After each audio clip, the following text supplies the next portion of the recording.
Bingus Blingus! It's me! Hi everybody! Hello Taser, hello Reborn, hello chat. How are we doing on this fine day? I'm doing well. Nobody asked, but I'm doing well, baby. I'm having a good time. So, here's some news about me. If you don't follow my Twitter or are a part of my Discord, which, why not? Kidding. I got a haircut. I got it really short. It's like cut just above like my chin. Like my PNG YouTube model, that's how long my hair was before I got the haircut, and I recently got the haircut. I got it on Saturday. And my co-workers were so shocked. They were like, "Oh my god, your hair!" One of them was like, "I didn't even recognize you with the haircut," because I think she only saw me from the back, not the front, and didn't recognize me because she didn't see my face. Kind of shaken up with both good and bad elements. Oh no! I hope the good outweighs the bad, or at least is, is the good is worth the bad, at least, if that makes sense. Like, I hope they balance each other out. I hope there's more good than there is bad. But I'm sorry, that you're shaken up and there are bad reasons as to why you're shaken up. I'm sure that, I don't know, whatever you're going through, I'm sure it must be hard. I got my haircut, and I got, kind of layers. I was like, I want layers, but I don't want them to be very extreme. So I've only kind of got layers. But yesterday, it was like the day after I'd gotten the haircut. I was freaking out. I was like, I don't like it. I thought I liked it, but I don't. I hate it. I look like an egg because my face is round. I have a fairly round face. So this short haircut, when it frames my face, it makes my face look even rounder. It makes me look like an egg. And I was not having a good time last night because of that. However, I get up this morning and I like it again. I think I'm just gonna be doing a lot of going back and forth as to whether I like this haircut or not, but right now it is clicked. I am happy with it. I'm feeling a lot of gender euphoria with it. I feel a lot more androgynous than I used to be because of this haircut. And I am definitely a fan of that. At least for now. I think I like it better when it's tucked behind my ears, because then it makes me look less round. It makes me look less like an egg. Not that eggs are bad. I love eggs. Hey chat, what is everyone's favorite way to, what is your favorite way to eat eggs? You like them scrambled, poached, fried? I like them fried. I like a fried egg first, with a runny yolk. That would be my favorite. The good and bad are not all related to each other, considering the good is the feeling of Christmas. Whenever a new chapter of Fortnite comes out, I would say it outweighs tenfold. That's good! I'm glad the good outweighs. The good should outweigh. I did not play the last chapter of Fortnite, at all. So, maybe I'll play some of the new chapter in the coming Thursday streams. I'm not sure, but I want to. I definitely want to. My Diamond and Pearl playthrough will be, hopefully, ending this Thursday. So that leaves me a spot open for stuff to play. I wanted to finish it on... I'm gonna finish Diamond this Thursday. And then I'm probably just gonna do a lot of miscellaneous stuff, like keep up with Slime Rancher, or... Really? It auto mod blocked you gay. Yeah, I'm allowing that. I am gay. That is not offensive to me. Especially the battle pass. Oh, I'll have to look at the battle pass. I will. There are so many games I want to play. I've been playing too much Dead by Daylight. I've been playing too much Genshin to really be doing much else. And I need to not. I need to expand my pool, if that makes sense. Yeah, I want to finish Diamond. I want to finish one series this month, so that's going to be Diamond, so that in the new year, I can start a whole new series of games, and hopefully make that my first series to put up on my YouTube channel, because I do want to do longer form content on my YouTube, and my plan is, Undertale, probably. I think Undertale is going to be my first game of the new year, so I'm excited for that. Well, it's a replay of Undertale, because I did play Undertale for, like, I think I've played it for, like, 5-10 hours, but that is not enough time to complete it. If you played Undertale, you know that is not enough time to complete it. So I have to do those. Also, omelette? Really? Omelette. I hate omelettes. I don't know why. The flavor is eh. The texture is so eh. I'm not an omelet fan. I'm sorry. I like my eggs fried and on toast. And I will cut around the yolk. I will, like, eat all the whites. I will cut around the yolk, so leave just I will leave the yolk whole on its piece of toast. And then I will scoop up the yolk on its little piece of toast, and I will eat the yolk whole. Whenever my mum sees me do it, she has to physically look away because she hates seeing me do that. But I hate cutting into the yolk and making it go all runny, and then it goes on and then it, like, runs onto the plate and stuff like that. So I have to eat the yolk whole. And I can only just fit it in my mouth, but it's so good. It's so great. You had one for breakfast? Eggs are such a good breakfast food. They're the best breakfast food. I also like scrambled eggs, I will say. I have not made it many times, but my mum used to make it a lot for me when I was little. Steph likes her eggs sunny side left. First of all, pronouns they, them. Just a quick little reminder, Taserfish. No bad no, what's the word? Is it no bad feelings? I can't think of the word. Yeah, no bad feelings, but they, them. But also, yes, sunny side. I love my egg yolks runny. Gotta have them. Gotta have them runny.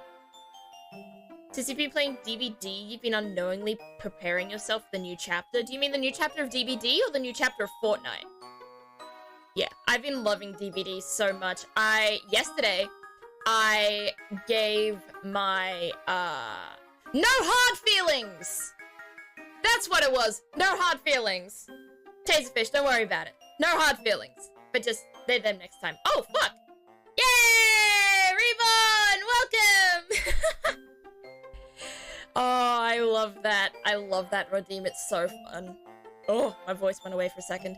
But yes, yesterday when I was playing DBD, I have never played Killer in a proper game. I don't like it. I'm a Survivor main, and I'm a Nier main, and I recently, prestiged my Nier for the second time. So my Nier's a Prestige 2, and I also prestiged Meg. So Meg is Prestiged 1. So now I can get Meg perks on, Nia's Blood Web, which will be super fun, because I think Nia and Meg have both very, similar playstyles in the fact that they're more avoidant than they are confrontational. Their perks are more about escape than anything else, so that's why I like having their perks available to the other one. And I am currently on Dwight's blood web as well, because I want to get everyone's perks. I want to prestige everyone once, so I can get their perks, so I can give their perks to everyone else, if that makes sense. Yeah. Also, happy December! It was December when I streamed on Thursday, but that was possibly only for me. I think a lot of, like, the Americans and people in time zones behind me was still in November, but happy December for everyone, because there is no way anyone is still in November at this time, unless they've used, like, a time machine and are somehow watching me from the future. But happy December! It's nearly the holidays, it's nearly Christmas time, it's nearly Hanukkah. It's exciting. I'm so excited for Christmas myself, because that is what I celebrate. I do celebrate Christmas. And I've bought my girlfriend her present, and I've bought my mum her present, and I've bought my Secret Santa in my friendship group. I've bought her present as well. And I just feel really on top of my Christmas stuff today. Well, not just today, but just like this month. I'm excited to get back into the Christmas spirit. That being said, we have not decorated yet. We have not put up our tree, which isn't really a Christmas tree. It's actually just a bunch of, like, really big sticks that we put up and then hang stuff off of, because my mum's a hippie, and she's very quirky and fun, and she always does things a little bit different to everyone else. She's very nature-oriented, she loves gardening, and she loves craft. So she doesn't just, like, pick out a tree or get, like, a plastic tree or whatever and brings it into the house. She'll, like... Our trees are basically, like, art pieces. Like, art pieces for my mother. Which is cool. I love them. They're super nice. Has anyone in chat decorated for Christmas yet? Because it is so... I'm excited. I'm excited. I have not been excited for Christmas in a long time. Long time. There have been a few years there where I've just been like, Christmas. But now I'm like, ooh! Christmas! I'm excited to get back into the holiday spirit. Again. Alrighty. I think we have chatted long enough. I think I have chatted long enough. You as chat can chat as long as you like, baby. Go for your life. But I think it's time for me to settle down a little bit. Oh, never mind. I have a little white plastic Christmas tree with pink lights that I still need to get out. We used to have a similar tree. We had a white plastic tree with yellow lights. Like white yellow lights on them. But pink lights, that sounds so cute. Pink lights, that sounds amazing. But yeah, we still need to get out our tree and our wreath and everything else. Yeah. Yeah. Can't think of much else. I will tell you. I have so many stories from, like, Christmas in my past, especially with, like, my mother and I. Like, I believed in Santa for a long time. I was a naive kid. I was a naive kid with a massive imagination, and I thought Santa was real until I was about 13. And saw, and found my mum's hiding spot for presents, which included stuff that I had asked Santa for. That is how I found out he wasn't real. Or at least got confirmed that he wasn't real. You believed until you were like 15? Oh, fuck yeah! I think that's just the autism. I think we need to conduct a study on this. We need to conduct a study on autistic people and their belief and how long they believed in Santa. Oh my gosh! I didn't even think of that! Oh my goodness. My parents and everyone told me they just stopped signing presents as from Santa. Oh my, no! Oh, that's such a bad way. I think my mum and I had a conversation about it, but I don't remember much about the conversation. I think it was an argument, actually. We were in the middle of an argument, and I think I dropped the bomb that I was like, I know Santa's not real. Or maybe she dropped the bomb and she said, Santa's not real. And I was like, I know. Something like that. Some argument we were having. No, I do have... But, like, my mum committed to the bit to believe in Santa for the longest time, when I tell you that. I would want to prove that Santa was real. I would try to prove that Santa was real by, like, I remember one year, I brought out a piece of paper, and I was like, if you are Santa, please do your signature on this piece of paper. Like, I wrote it on the paper, the note, to be like, please sign this piece of paper to prove you're real. And I wake up on Christmas Day, and my mum is well, I didn't know it was my mum, but Santa mum has written, like, a giant swirly S on the piece of paper, and I was like, oh my gosh, Santa's real. That's so cool. And she would always, like, drink half the cup of milk and, like, make it look like someone had bitten into the cookies, and the carrots for the reindeer, of course. But I think the furthest my mother went in committing to the bit to being Santa was one time, I think I was maybe 9, 10? I need to Google this. When did the come out? When did this come out? Came out in 2009. Okay, so I was 10. I was 10 when this happened.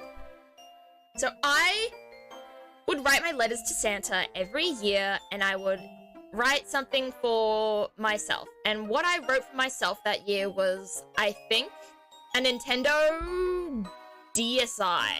Or a DSi XL. I don't remember whichever one. It was one of those. I wanted a DSi. But I also wanted, my mother to get a DSi.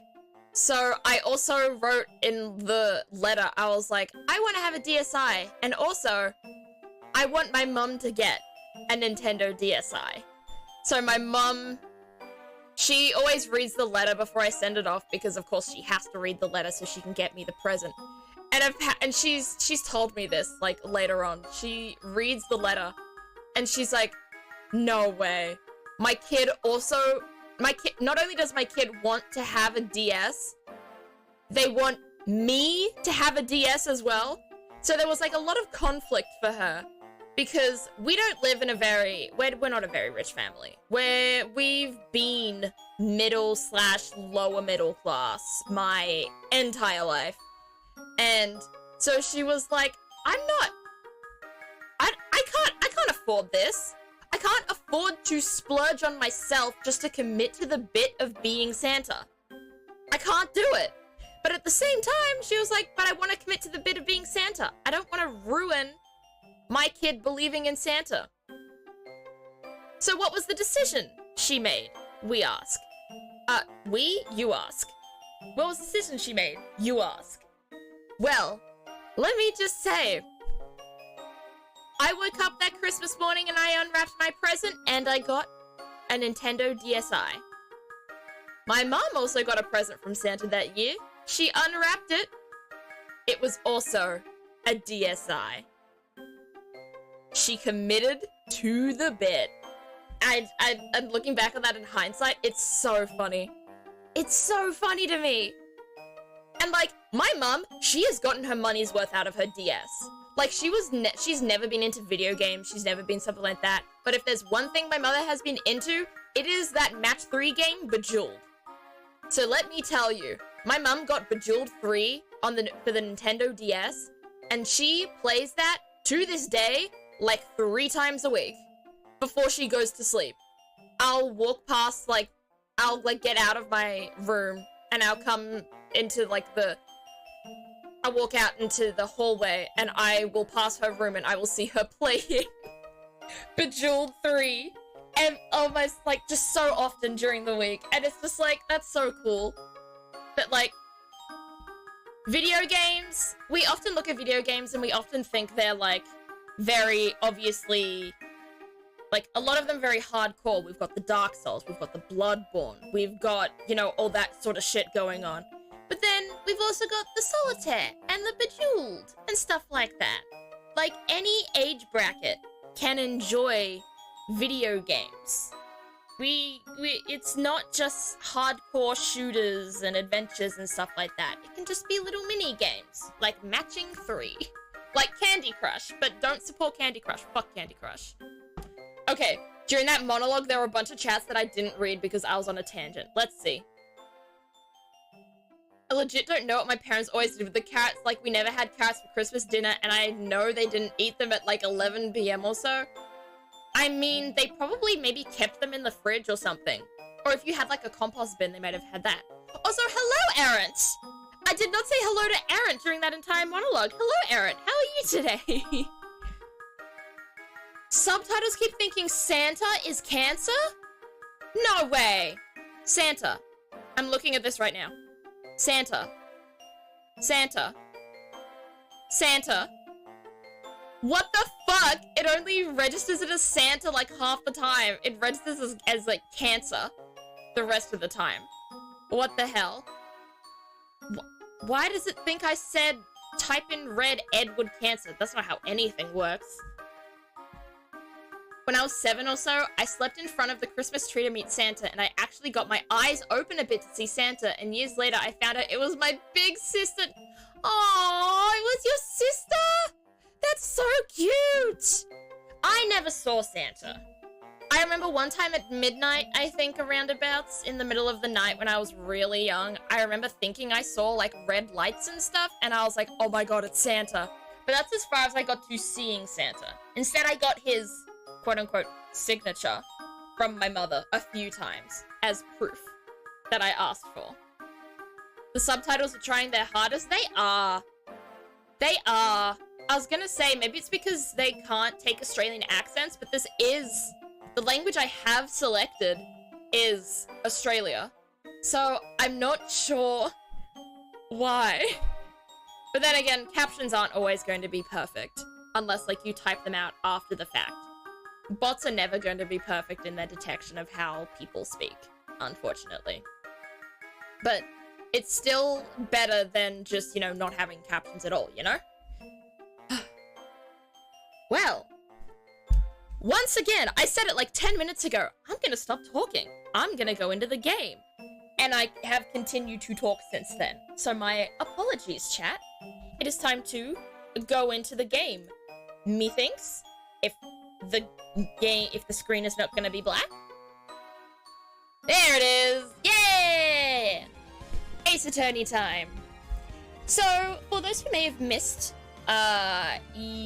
last week's stream, I was about to say yesterday's. In what world do I stream on a Sunday? But yeah, in last week's stream, we started the final case of the Ace Attorney trilogy, of the third game of the entire trilogy. And let me tell you, it's fucking weird. So basically, we went to a temple with Maya and Pearl because Maya and Pearl, well, Maya specifically, because, you know, she's a psychic, she's a spirit channeler. She goes there to, like, study her spirit channeling, and we go with her, mainly because there's a girl at the spirit channeling place who looks like a dead ringer of our evil ex-girlfriend. Phoenix's. Well, not ours. Phoenix's. And then there's a murder of, I think, a children's book author. She gets murdered. Pearl goes missing. Maya gets stuck in the temple, and Phoenix, while trying to rescue her, runs across a burning bridge. The burning bridge obviously breaks. He falls off, and he's very, very hurt. So, the person that we are playing right now is not Phoenix, we are playing Edgeworth. Edgeworth is being a defense attorney for the first time ever, and he is trying to prove our ex-girlfriend's doppelganger innocent of the murder. But then we have to find out who it really is. And that's what you missed on Glee. Let's go.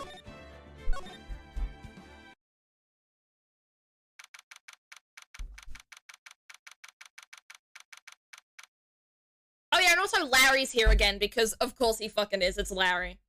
Except he wants to be known as like Lawrence now or something. Oh, no, Larice, I think was the name he wants to be known as. Oh, fuck, I already forget the voice I was gonna give this girl. Okay. Oh my. Mr. Larice feels that way about me? Oh yeah, he's in love with her. Larry / Larice is in love with Iris, the doppelganger for our ex-girlfriend. Apparently, he isn't aware of your real secret at all. This is not time to be embarrassed. I'm sorry. I'm just hardly accustomed to that sort of thing. Worry not. And in any case, whatever it was that he saw on the night of the incident, mark my words, I will drag it out of him. Does that mean Mr. Larice is the witness today? No.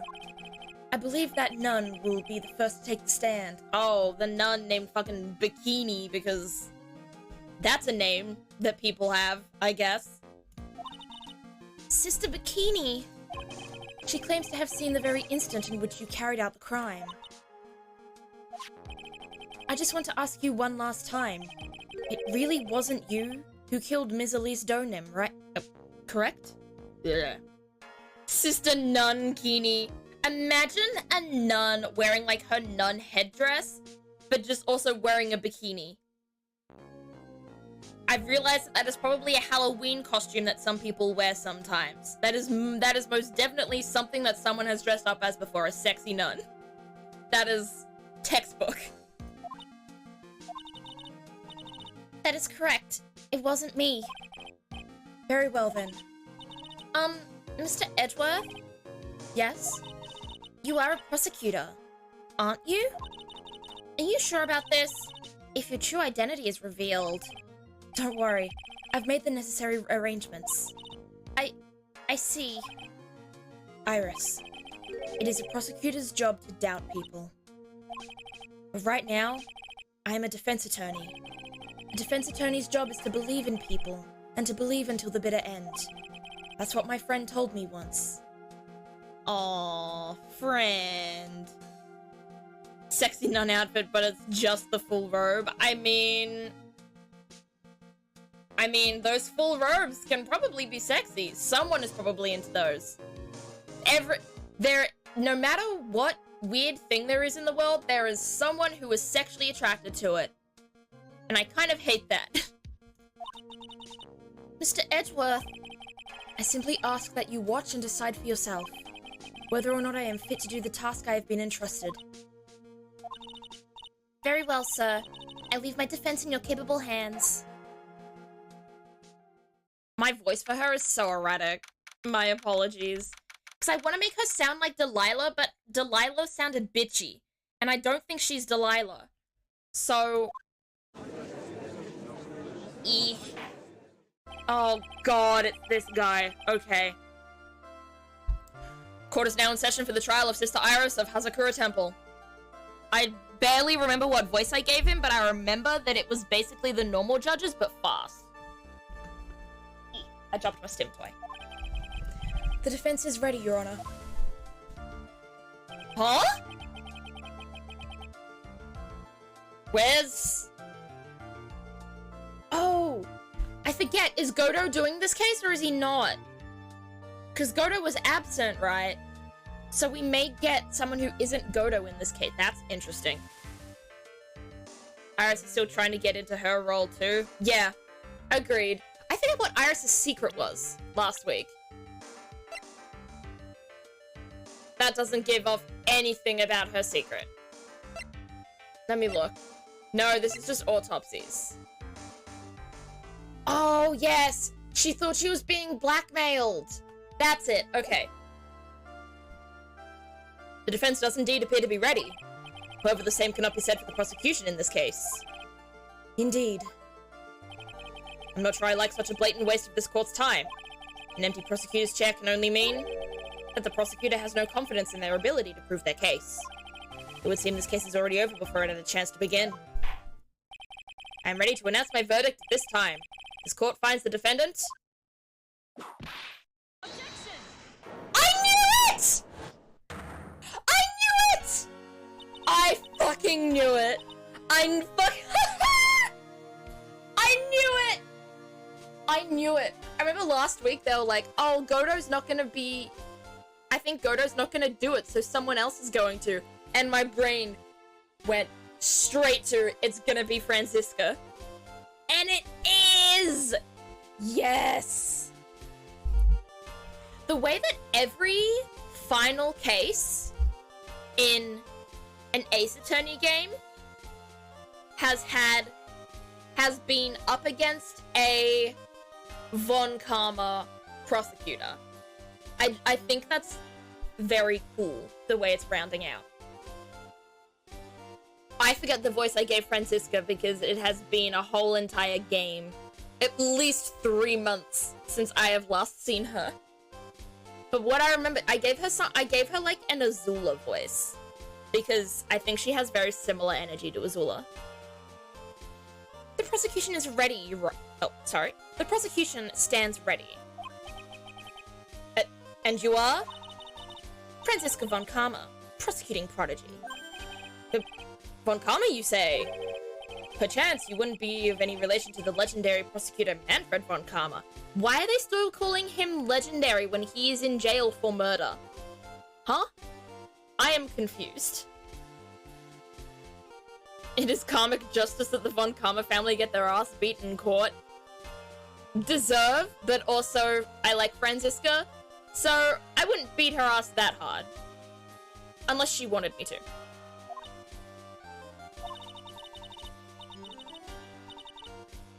Oh! Legends are a thing of the past. I'm a Von Karma, that is all. Oh! She's got character development, baby! I'm glad that she seems less vengeful, but she still whips people, it seems. He was really good until the murder. I mean, he was good, but he was corrupt. And then the murder happened where literally all of that got exposed. And he got charged with it. So I feel like calling him legendary shouldn't... I feel like infamous would be a better descriptor. Upon a special request, I flew in today for the purposes of prosecuting this case. You did? Then you must be quite a big shot, eh? By the way, Mr. Edgeworth. Yes, Your Honor?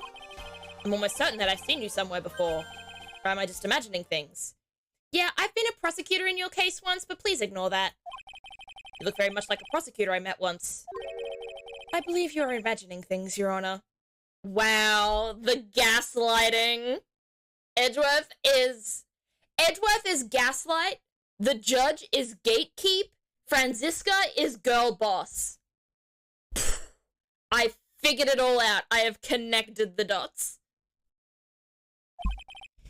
Ms. Von Karma? Do you have anything to say? Oh, moment of truth! There is no such weakling as this man among those of the prosecutor's office. Whew! Ouch! There isn't? But I'm sure once before in this courtroom. Ah!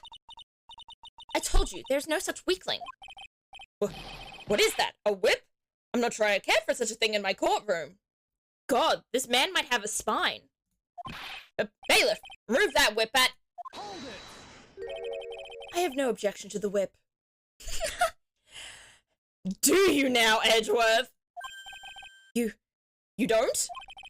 The prosecution can wield a whip or drink 17 cups of coffee. Oh, damn. The shade at not Von Karma, at Godo. But there is still only one truth. That is what I stand here to prove today. Yeah, we can't take a whip away, it's iconic. This promises to be interesting, Miles Edgeworth. I had expected to face Phoenix Wright here today. But looking at you now, maybe this is what I have been waiting for all this time. Miles Edgeworth, I will not allow this chance to crush you slip between my fingers. She's so Azula-coded. I see you brought your flair for the histrionic. Allow me to add to the things I'm not sure about. People acting bizarrely in my court. Ah! The stage is set. Now continue with the proceedings, Your Honor. Very well. Ms. Von Karma, please give an outline of this case. With as little whipping as possible. Oh, she can't make any promises, babe. The murder victim is the famed picture book author, Miss Elise Donham. Her body was found in Hazakura Temple courtyard. She had been stabbed through the torso by a certain ceremonial sword from a golden statue. The sword in this picture. Is the weapon in question correct? Very well. The court accepts this photo of the crime scene. Oh, okay. Got a photo. Stretch and posture check. Oh, I fucked up my mic. But don't mind if I do. Thank you, Reborn. You do it too. Every time someone redeems a stretch and posture check, everyone else must also stretch and posture check. Remember that, chat. We must all do it. There is no mistake. This was the doing of Sister Iris. After all, there is a witness to her crime. Very well. Please bring this witness to the stand. And so it begins. My first and last trial as a defense attorney. Oh, don't be so confident. Don't believe that you... You really think this is gonna be your last trial as a defense attorney? I'm not so sure about that, buddy. That was no words working at all. Oh my gosh, she's so small! Witness, state your name and occupation, please. I just realized that because Phoenix is sick and he can't be in this case, I'm not ever going to be able to use my normal voice in the case. I have to keep just using the voices of other characters, but Phoenix's voice is my voice. So it sucks. I'm just gonna have to keep doing impressions and I can't actually speak normally unless I'm like talking to you now, like I'm talking to chat. Hold on here. I'm not sure if... Oh. I'm not sure about being not sure if I care for this at all. What the fuck does that mean? Witness, please stand up nice and straight. She's so small! Also, I dropped my stim toy again. No! Where did it go? There it is. Fuck. If I recall correctly, there are a few milk crates in the defendant's lobby for our back pain-plagued witness. Bailiff, fetch a crate for this poor lady, please. There she is, standing tall. Or sitting tall. Once again, your name and occupation, please. Oh, I forgot the voice I gave her. Fuck. Hello, hi Spy Check, how you doing today? Having a good time zone? Day, morning, evening, night? It's Max Galactica's milk crates? What is Max Galactica? What is Max Galactica? I feel like I've forgotten something. Quite good, how are you? I'm doing well. I'm doing pretty neat. I got a haircut on Saturday and I'm getting used to it. And yeah, I'm having a pretty good time. Feel good today. Little old me. Well, I'm the head nun of Hazakura Temple on Eagle Mountain. My name is Bikini. You got it? Bikini. Nice to meet everyone. I think that was the voice I gave her. He was a character early in this game, country boy who liked milk and did magic. Oh, Max Galactica! Yeah! That was the one with the pink hair who was a perv with a crush on a 16-year-old despite being a grown man. I remember him. I almost erased him from my memory, but apparently not. But you don't appear to be wearing a bikini right now. Ah! The courtroom is the garden of holy judgment. Those with lechery in their hearts should leave the sanctuary at once. You want me to leave? No need to get No need to get your bikinis in a twist. Let me tell you, I'm a sight to behold in summer. In any case, witness, I hear that you saw the crime take place on the night in question. That's right. I can still hardly believe it myself, to be honest. There's no way dear little Iris could do anything like that. Let us hear what you have to say then. First, tell us your own movements on that night, eh? I forgot that this guy is meant to be Canadian. I don't like it. I liked his design a lot. The art department did fine. Oh yeah, the designs. Every character's, like, physical, artistic design is pretty good. Except for maybe this guy who has weird hair and should just go bald at this point. But, like, it's more the character, it's more the design of the personality. It's more the concept of the character than, like, the artistic design. Testimony time! That night I was helping an acolyte with her training in the inner temple. But, well, as you can see, my back likes to act up. Violently. So, I left Iris to help the acolyte, and returned to Hazakura Temple. I remember, I made my voice a little bit growly. Like, a little bit like it was like this. Like, that kind of thing. She wasn't a clear. She didn't have a very clear voice. So I left Iris to help the acolyte, and returned to Hazakura Temple. There's no bath at the inner temple, you see, and I needed a long, hot soak. It was after I'd finished, just as I was heading back. That's when I saw it. It was simply coincidence that you found yourself returning to Hazakura Temple? Yes, you could say that. If my back hadn't been in so much pain, I would have stayed at the inner temple. That sounds like a pretty important statement she just made. There is only one problem with this testimony that I can see. And you're not about to fall at the first hurdle. Now, are you, Miles Edgeworth? Ooh, she's gonna antagonize the fuck out of us. Mr. Edgeworth, please begin your cross-examination. Alright. Let's see if we can... I'm gonna save first. Let's see if we can find anything that can help here. That night I was helping an acolyte with her training in the inner temple, but as you can see, my back likes to act up. I left Iris to help the acolyte and returned to Hazakura Temple. There's no bath at the inner temple, you see, and I need a long hot soak. It was after I'd finished, just as I was heading back, that's when I saw it. What can I present here?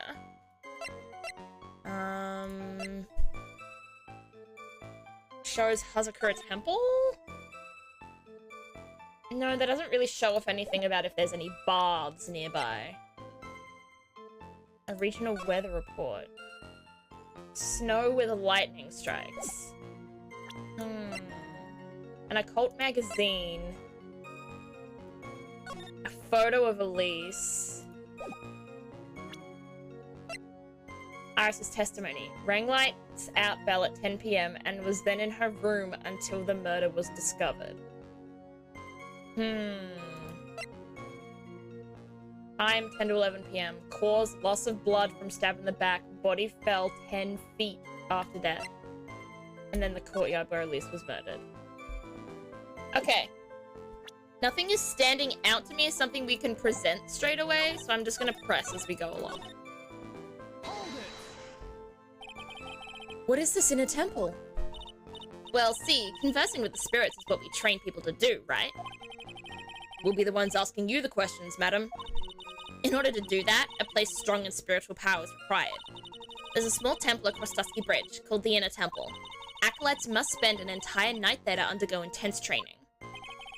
And how exactly do you help with this process? It is all quite exacting. It can't be performed without a nun supervising. Like a tutor, watching to make sure a spoiled child studies. A tutor with a whip, in your case. Oh, okay. If that is the case, then why did you return to Hazakura Temple, where the murder took place? My back likes to act up. Violently? That's right. It's no longer a laughing matter, especially in winter. I can't hold anything heavier than a knife and fork during the cold months. Just being alive is like strict training. Wahaha! Waha! Wahaha! On the night of the murder, was this fabulous back of yours hurting again? Why is he calling it fabulous? You don't have to compliment the witness. You don't need to gas her up. That's right. Raging like a bull in a pig pen. I almost fainted once or twice. I just knew that unless I warmed it up, I was going to finally finish me off. Oh, it was finally going to finish me off. Alright, that does nothing for me. We press here. You left Iris to help. With what? What do you think? The Acolyte's training, of course. It was just past 10 PM, so we were standing to enter into the training exercises proper. Wasn't it your place to remain with the disciple? Well, the job is simply to watch over the Acolyte so that they don't pass away. Jesus. Yeah, our job isn't to actually teach her anything, we just have to make sure they don't die. Just to confirm this point again, that night, you met Iris in the inner temple, correct? Yes, she's a gentle, honest girl. She's never once failed to follow my directions.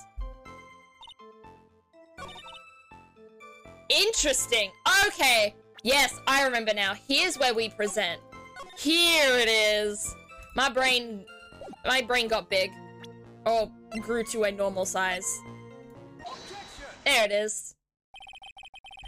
Witnesses have to undergo their own trials, I'm afraid. The defendant's fate rests on their powers of observation and memory, after all. Well. Don't worry. I'm more than up to the task. I'm a woman of faith, after all. The head honcho of Hazakura Temple. In that case, Miss Honcho, I'd like you to explain something for me. The discrepancy between your testimony and that of the defendant, Iris. She claims that after ringing the lights out bell, she went back and stayed in her room. Which means she did not go to the inner temple at all.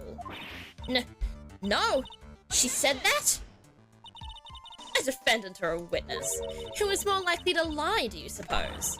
The defendant is simply lying to cover her back. But that is completely illogical. The murder was committed in the courtyard of Hazakura Temple. Claiming that she went to the inner temple would make for a much better alibi. But that is odd. Oh. Oh, these voices are making my throat tickle.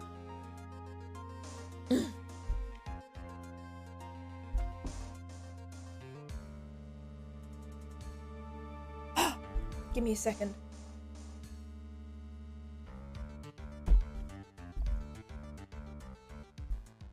Okay. We good now. Whatever the reason, I can't believe that she would lie. She does indeed have honest eyes. Ah! All people lie. That is my belief. Why am I the only one being whipped in here? Because you're the only one acting like a dipshit, Sir Judge. Anyway, neither the witness nor the defendant have any reason to lie. Which means, we must call your memory into question. Dear, you're older than me and if you want to play that game, do you? Well, that isn't exactly what I... My memory is perfect. Crystal clear, especially in winter. Then, I suppose it's too easy... Oh. Then I suppose it's too early to end this cross-examination, eh? Mr. Edgeworth, if you're going to question the memory of this witness, you will need to show me a more decisive piece of evidence. Understood, Your Honor. I was naive to think that that alone would do the trick. Then please add your comments about Iris to the testimony. And let us return to the cross-examination. Alright. Iris came to the inner temple. She was dressed exactly as she had been at dinner. Alright. There's obviously something that we have to present here. And it can't be what we just presented, so it has to be something else. Maybe it's the blackmail letter? Maybe?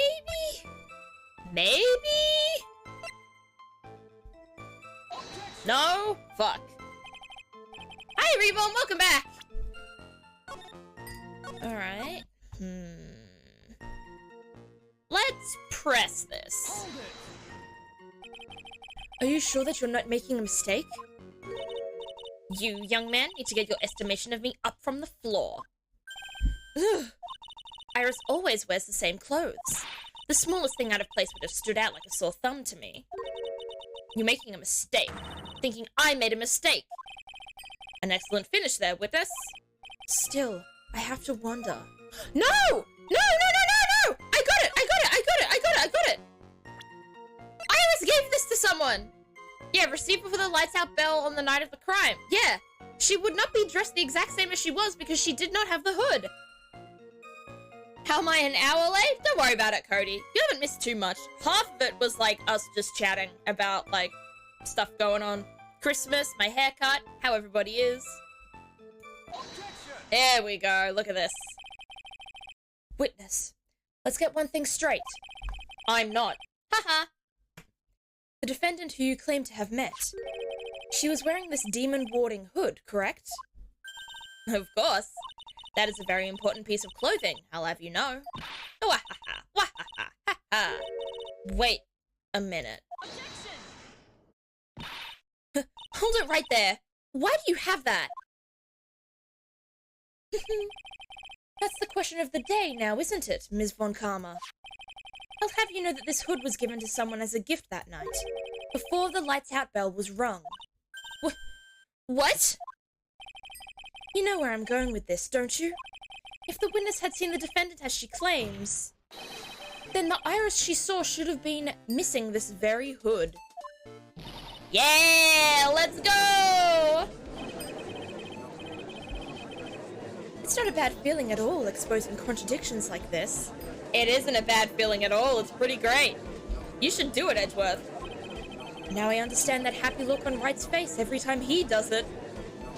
It's, like, it's interesting to see Miles Edgeworth, like, walking in Phoenix's shoes, both figuratively and literally. Order? Order in the court. Witness- oh, fuck, this is going too fast. Sister. Like usual? Yeah, like usual. Just the usual, like, half an hour of just chatting and then getting into the trial, basically. This hood. You have spare ones around the temple, don't you? Spares? Well, I do tend to make too many of them. I see. A stockpile. A surplus of... A surplus of hoods, eh? Each nun is only given one hood. This should be the only hood that Iris owned. Then it is quite strange. Ah! If there was a surplus of hoods, then she could have worn one of those. There is no contradiction here. I'm sorry to break this to you, Ms. Von Karma, but you won't get away that easy. Discrepancies such as this will sow seeds in any human heart. The seeds of doubt. Witness. While I don't wish to call your testimony into doubt, you must give every detail with precision. I watched a Fortnite event once in my life, and oh my god, it was so boring. I haven't been into Fortnite enough to watch any of, like, the events. What was the event, may I ask? I've watched people streaming Fortnite. I still watch people streaming Fortnite. I watch Pixel Cakes a lot. We've rated her a few times, and I watch her quite a bit when I'm off stream and she's streaming. And also, like, I've also watched people play Fortnite tournaments. I've watched someone do it way back in the day. And, like, they're kind of fun. It was the season-ending event for the new map. Oh. Yeah, that sort of stuff I don't... That sort of stuff is not what I've ever gotten into, personally. I'm not sure I'm comfortable going along with this. Sister, you shall continue with your testimony. Tell us what you saw after finishing your bath, on your way back to the inner temple. Those seeds of doubt are sprouting in the judge's heart. They just need a little more stimulation to bear fruit. Contradictory stimulation. I don't like the word stimulation. Why did he have to use that word? It was just an event where you could just go sit back and go to the bathroom and miss nothing. That's kind of unfortunate. That kind of sucks. Fortnite, I feel like I've never had the massive amount of interest to get into, like, the events and stuff like that. I just play it and get the updates for it. I'm not, like, invested in any of the lore, per se. I finished my bath around 11, and I thought I should return to the inner temple. And as I was walking back, I heard a noise from the courtyard. I took a look and Iris was... Oh, Mystic Elise! And with that sword of all things! Mystic Elise was staying in the corner of the room, which faces out onto the corner... Oh, Mystic Elise was staying in the corner room, which faces out onto the courtyard. The stabbing I saw must have occurred after she was pushed out of her window. Interesting. You saw a truly terrible sight, didn't you? If I was in your place, then it would be much like Ms. Von Karma whipping Mr. Edgeworth into court. And me seeing it all from this very chair. Oh, well, something like that. This judge. His imagination is about as vivid and creative as Detective Gumshoe. Yeah, those two would be friends, I think. I would look the fool if I commented on such foolishness. Anyway, this case is mine, Miles Edgeworth. Calling everyone by their full name. Can't you do something about that habit of yours? Oh, don't be too mean. I know she's mean to you, but you don't have to be mean back. As I was walking back, I heard a noise from the courtyard. I took a look and... Okay. What does the autopsy say? Body fell 10 feet after death. Well, that's already something we can do. The stabbing I saw must have occurred after she was pushed out the window. We save this. We save here, and then we present here. We don't even have to press during half of this testimony. It's kind of taking me out. I usually have to press everything before figuring stuff out. There we go. Look at that. Impressive logic. That's what I'd like to say, anyway. Oh, please do. My brain is something else, especially in winter. However, I think you are overlooking one thing. Ms. Von Karma, would you be so kind as to take another look at the autopsy report? The autopsy report? The victim did fall from a height of 10 feet. However, this fall was after she was killed. Ah! That's right. It says after death right here. The scene the witness claims to have seen is contradictory. If the defendant stabbed and killed the victim there in the courtyard, how did the victim then go on to take a 10-foot fall? Ah! Yeah, baby. Order, order. The victim was killed and then fell. If that is the case, then the victim must have been killed in her room. Don't you agree? That is the logical conclusion. Yes, that's right. The victim must have been stabbed by the defendant in her own room, and she was then thrown out of her window down into the courtyard below. Were there any signs of a struggle in Ms. Donin's room? Ah! She was stabbed with a sword. That would leave a blood stain, wouldn't you agree? Well, Ms. Von Karma, was there any blood? Ah! No traces of blood were found in the victim's room. Your whip has just caused traces of blood to be found on my glorious playoff beard. Ah, that's good. However, if there was no blood in the room, then you'll claim that... Ah! I'm sure there's no need for me to go over this, as I'm sure your Honour is well aware of when a stab wound produces the most blood. When it produces the most blood? Very little blood is actually lost at the moment of a blade's insertion. If you want to talk about when the most blood would be lost from a body, that would be when the blade is removed. Indeed. With the weapon still in place, it acts like a lid on the wound. That's true. With the weapon still in the body, there wouldn't be much bleeding. A perfectly reasonable line of thinking. You've come to a conclusion, then. The victim was thrown out of the window with the sword still in place. This removes all of the contradictions. I mean, it doesn't remove the contradiction that the lady was wrong. Order, order, order. I must admit that this is a probable version of events. I'd expect no less from Franziska von Karma. She locates and takes control of every vital point. It seems that we need a clearer testimony from the witness. Remove all supposition on your part and tell us only the facts, please. Witness, please, remain standing on the crate. Why did she get off the crate? There we go. Don't go selling me short now. The weight of winter snow has bent me out of shape. especially my back and my mood. Sister, please give us your testimony. I will give you a vigorous massage once we are finished here. Okay. I gotta say, I'd like a massage from Franziska von Karma. Anyway. With the whip?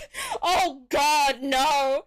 Imagine you're like, I'm just gonna give you a massage and then you whip her. God. That would distract you from the back pain, that's for sure, but it would add more pain for somewhere else. Oh boy. Alright, alright. Is this testimony number 3 already? God. When I looked... Oh. I'm getting a phone call. Give me a minute.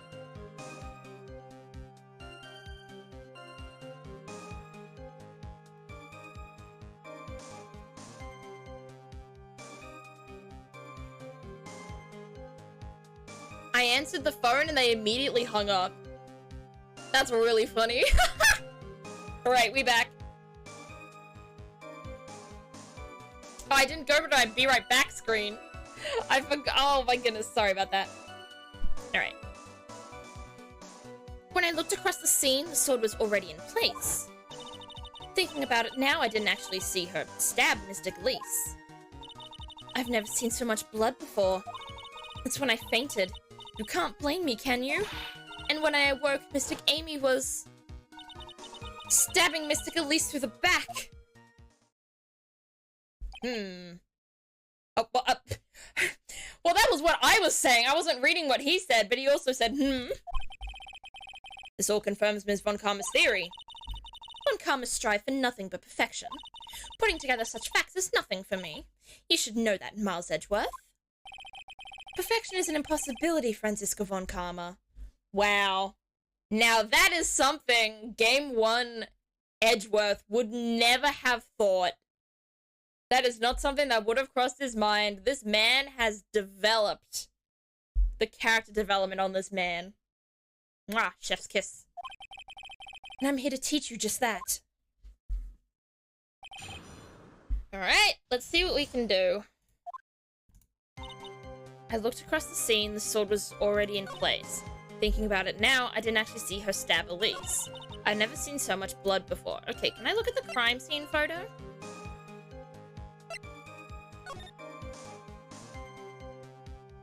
Okay, there's blood. Okay. Valid, there's blood. That's when I fainted. And when I awoke, Mystic Amy was stabbing Mystic Elise through the back. Alright, I think I'm gonna have to do some pressing here, because I'm not 100% sure what to go.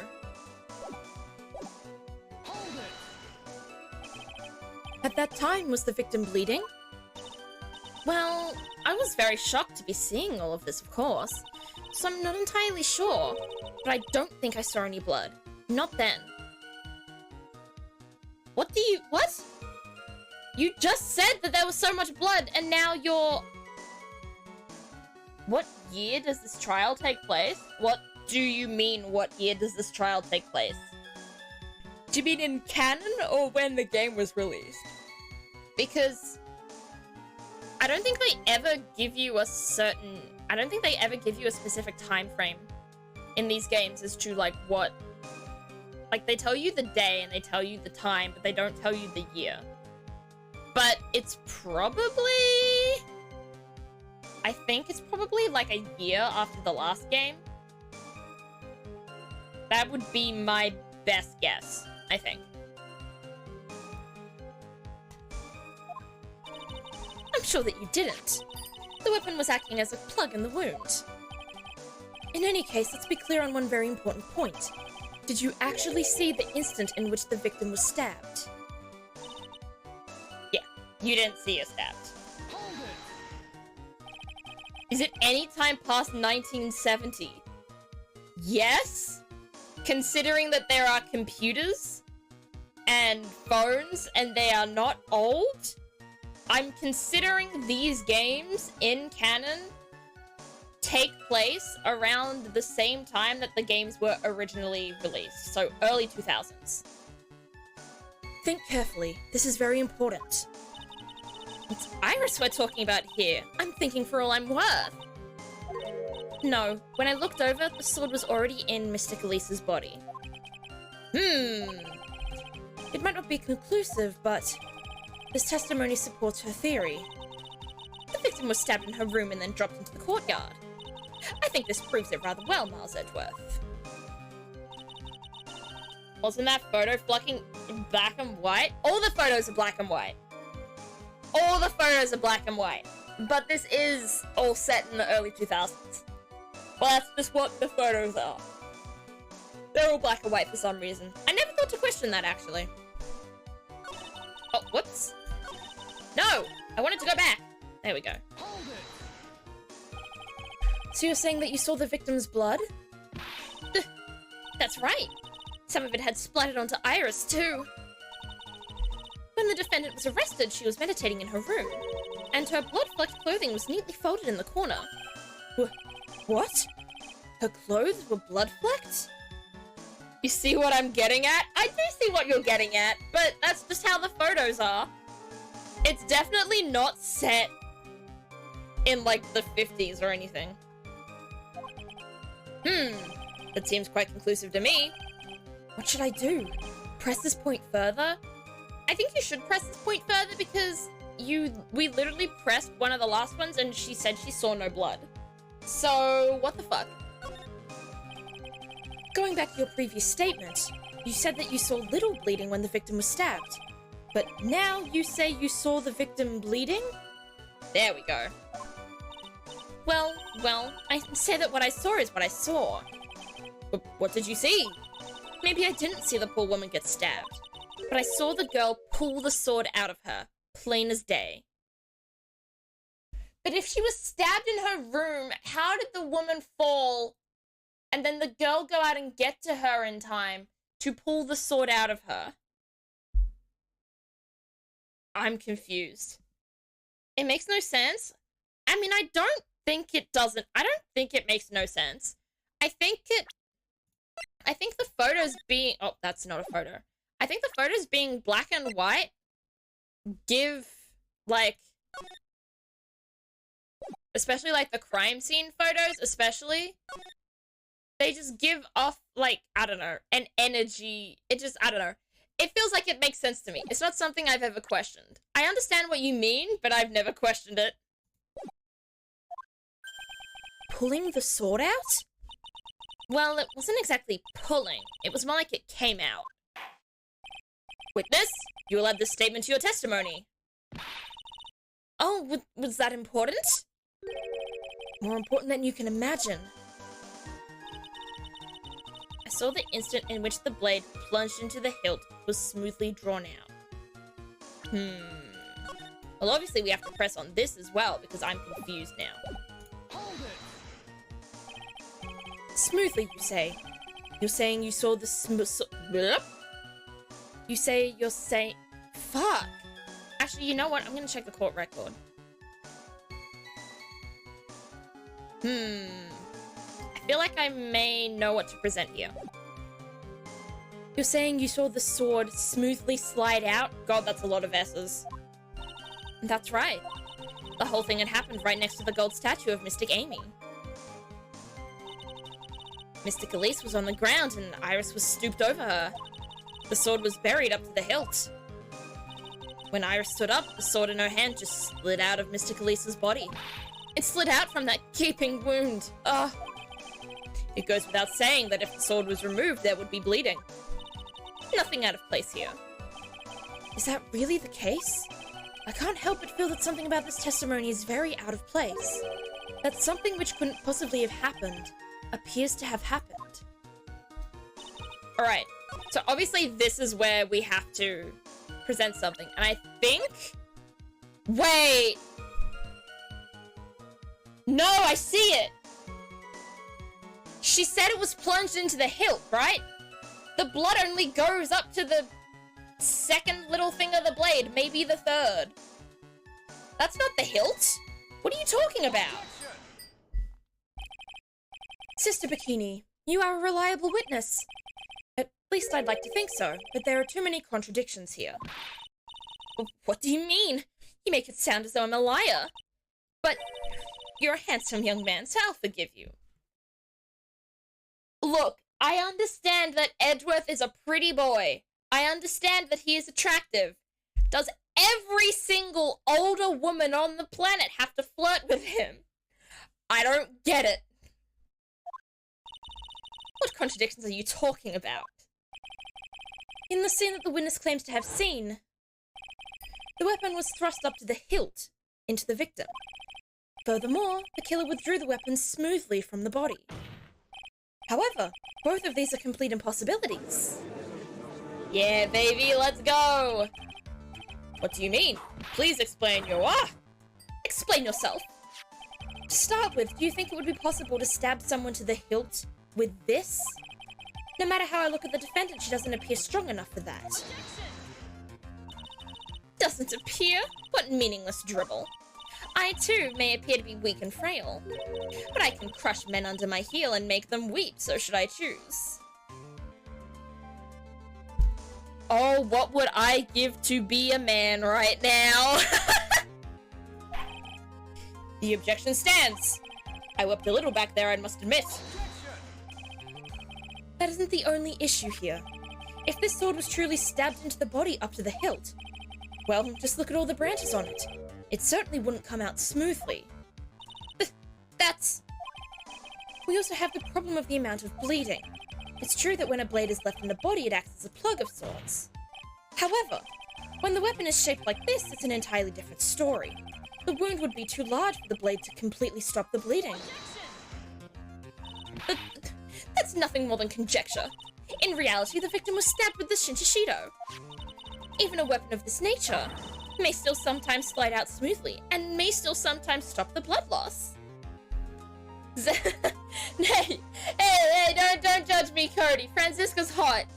Franziska is a hot lady. We gotta admit that.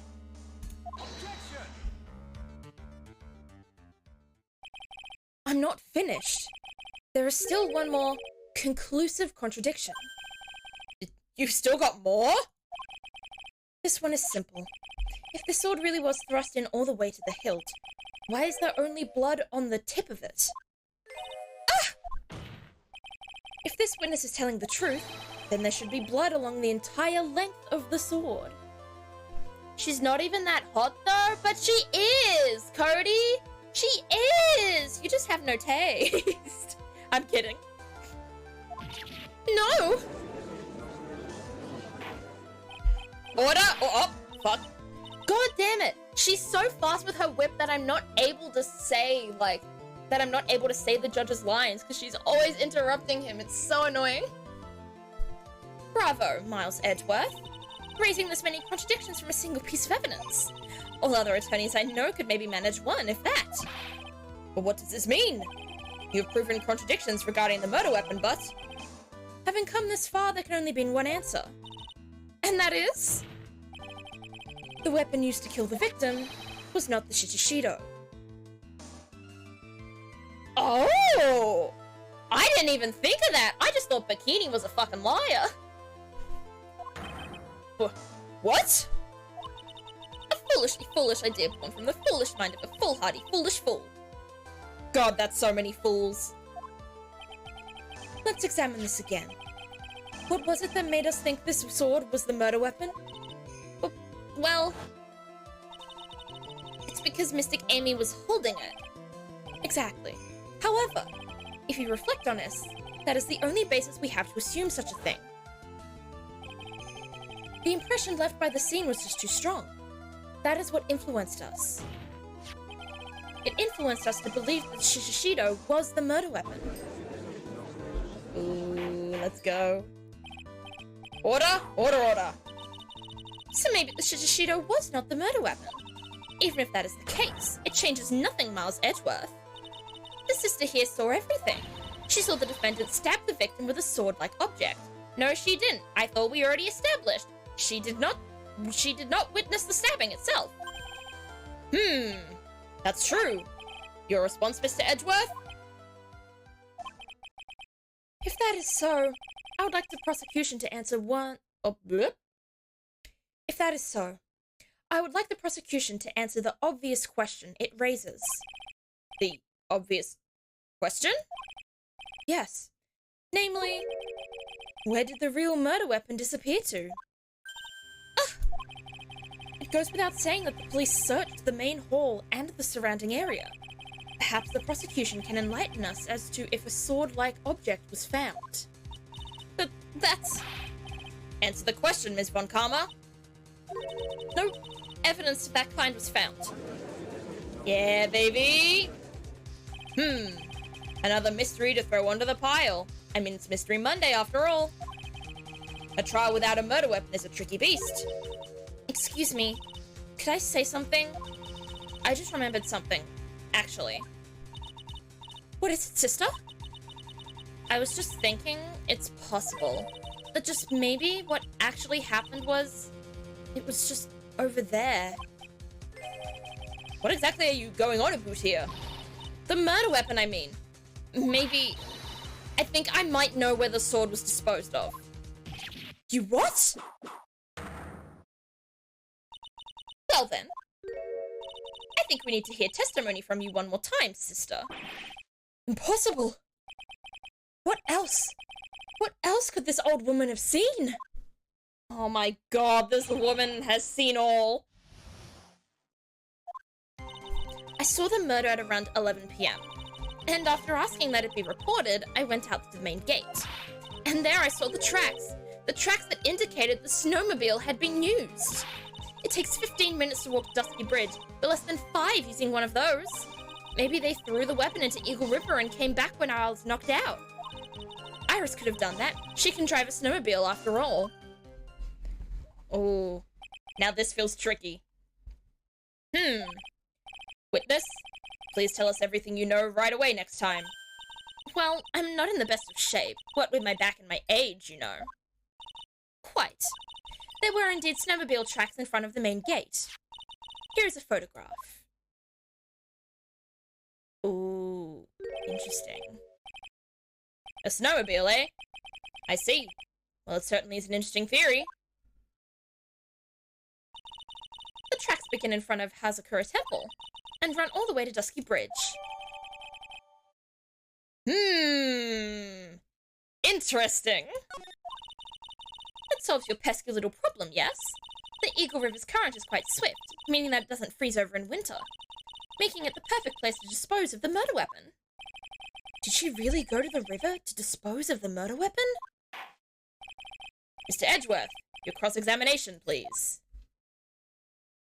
I have theories, but I don't know how to get them properly. I've been looking for this stylus for years. It's been like 2 days, and found it on top of my door frame.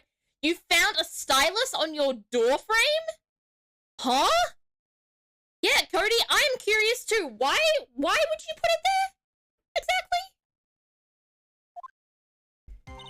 Saw the murder at 11 p.m. After asking it was reported, I went out to the main gate. And there I saw tracks that indicated the snowmobile had been used. It takes 15 minutes to walk to Dusky Bridge, but less than 5 using one of those. Maybe they threw the weapon into Eagle River and came back while I was knocked down. Iris could have done that. She can drive a snowmobile after all. I may have to do some pressing here. I'll look at the evidence first. If I can save, thank you. How did it even get there? Yeah, how did it get there, Cody? You put it, but why did you put it there? What was your brain thinking? All right, let's look at these. We have Elisa's star. We have the apparent murder weapon that we don't think is the murder weapon anymore. We have a hanging scroll. We have Iris's hood. We have Iris's note. We have the map. So the snowmobile was like here? Or was it? No, the snowmobile was like here. Apparently it went all the way here and then back again. Is what she's saying. A regional weather report for the night of the crime. An occult magazine featuring Hazakura Temple. There's a photo of Elise. Where's the courtyard? There's that, and then there's... Let's look at this photo. Because I'm curious. I feel like this is something important here.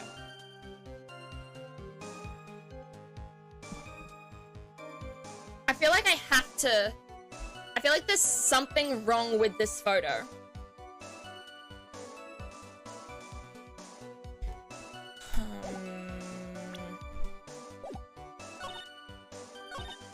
And there, I saw tracks that indicated the snowmobile had been used. It takes 15 minutes to walk to Dusky Bridge, but less than 5 using one of those. Maybe they threw the weapon into Eagle River and came back while I was out. Iris could have done that. I don't know. Okay, I'm just gonna do some pressing. Because I feel like the thing I'm meant to present is on the tip of my tongue. But I can't get it out of my brain.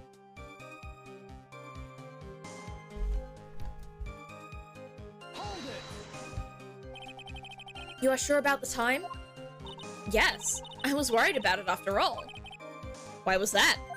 Because I have a strong sense of responsibility, especially at this time of year. The acolyte was being doused in freezing water at the time. I couldn't very well take it easy in the bath all night now, could I? So at 11 I decided to leave Hazakura Temple. Your estimation of the time seems reliable, at least. Please continue, sister. Yeah, the time...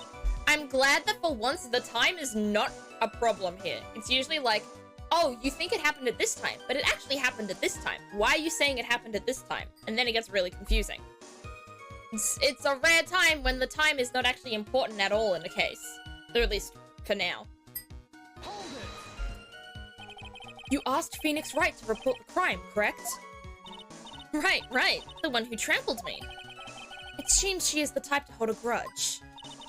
There isn't a phone in the main hall, so I sent him to the bridge. Phoenix Wright.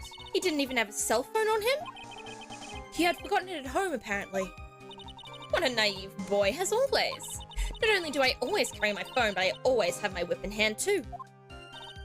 Anyway, I was really scared, and it was taking him a while to get back. So I thought I'd go out by the main gate for a spell.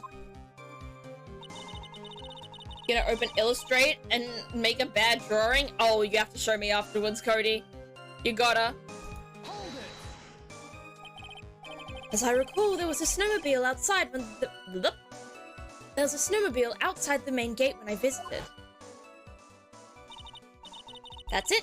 That's the only one we have. It'll run no matter how much snow falls. Oh wait, I didn't mean to check the court record there. Now, you're certain the snowmobile was there at the main gate when you arrived? What the fuck do I keep pressing the wrong buttons? Yes, of course. It was parked in the front gate.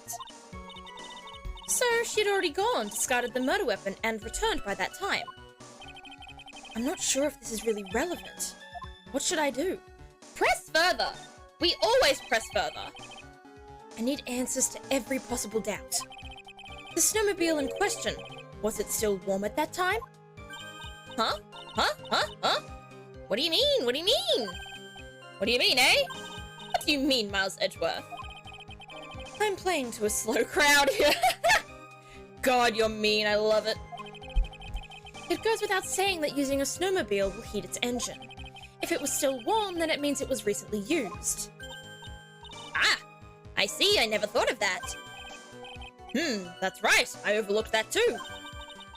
Of course you did. Then answer the question, please, witness. I don't often go around touching hot engines. However, now that you mention it, there wasn't any snow on it. Snow? Yes. For some reason, only the snowmobile wasn't covered in snow. Well, that's weird. There wasn't any snow on it? Curses. It seems highly likely that the killer did use the snowmobile then, eh? How long does it take to get to Dusty Bridge by snowmobile? I said that wrong. Ugh.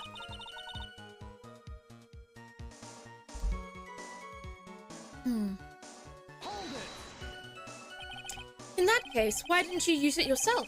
You could have spared yourself some walking. Ah! There's a reason for that. Have we got a moment to explain? I think that's why the question was asked in the first place. It was about a month ago. I was driving my beloved little snowmobile, happy as can be. I'd fetched some water and was heading back when I went and crashed into a tree. The tree and my back both went crunch, just like that. Crunch. Crunch. Glad we know our onomatopoeia.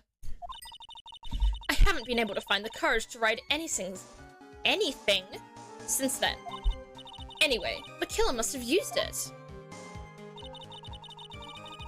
That means the snow melted? I mean, I don't think it was warm enough for the snow to melt that fast. I do think someone probably pushed the snow off, or the snowmobile was used in some way. I mean, there were tracks. Like, it was used. We're just trying to figure out if it was used by the killer or not, or how it was used. Refresh our memory. How long were you knocked out for? Like I said, somewhere between 10 to 20 minutes. It's possible to get to the bridge and back in 10 minutes using the snowmobile. I have to concede that is more than enough time. Is that all you wish to concede, Miles Edgeworth? Damn. Iris could have done that. She can drive a snowmobile after all. While it would have been possible time-wise, one element remains out of place here. Oh, and what would this mystery element be? The killer's reasoning, Your Honor. Why did the killer do all of this? Why go to the Eagle River to dispose of the murder weapon when there are other methods? Too many unanswered questions. Your response, Ms. Von Karma? Ah! Turning to me for help over the slightest thing. Why don't you think for yourself once in a while? Your Honor. What? She's as over the top as always. Anyway, whatever the reason, the fact remains that the defendant could have done this. The murder weapon was disposed of in the river. Another point to me, Miles Edgeworth. Another mystery to feed the fire. Was there any reason to go and throw away the murder weapon?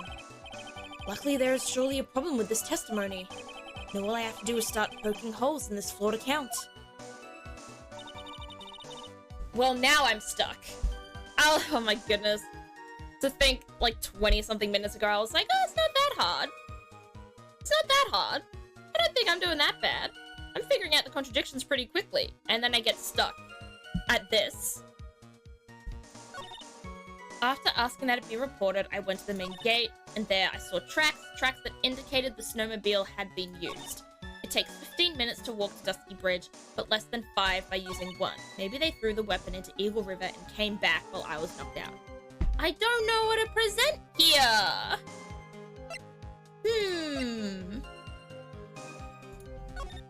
I feel like this... We just got this piece of evidence, so I feel like we're supposed to have it now. We're supposed to... Well, not... We're supposed to use it now. But I don't know what to use it on.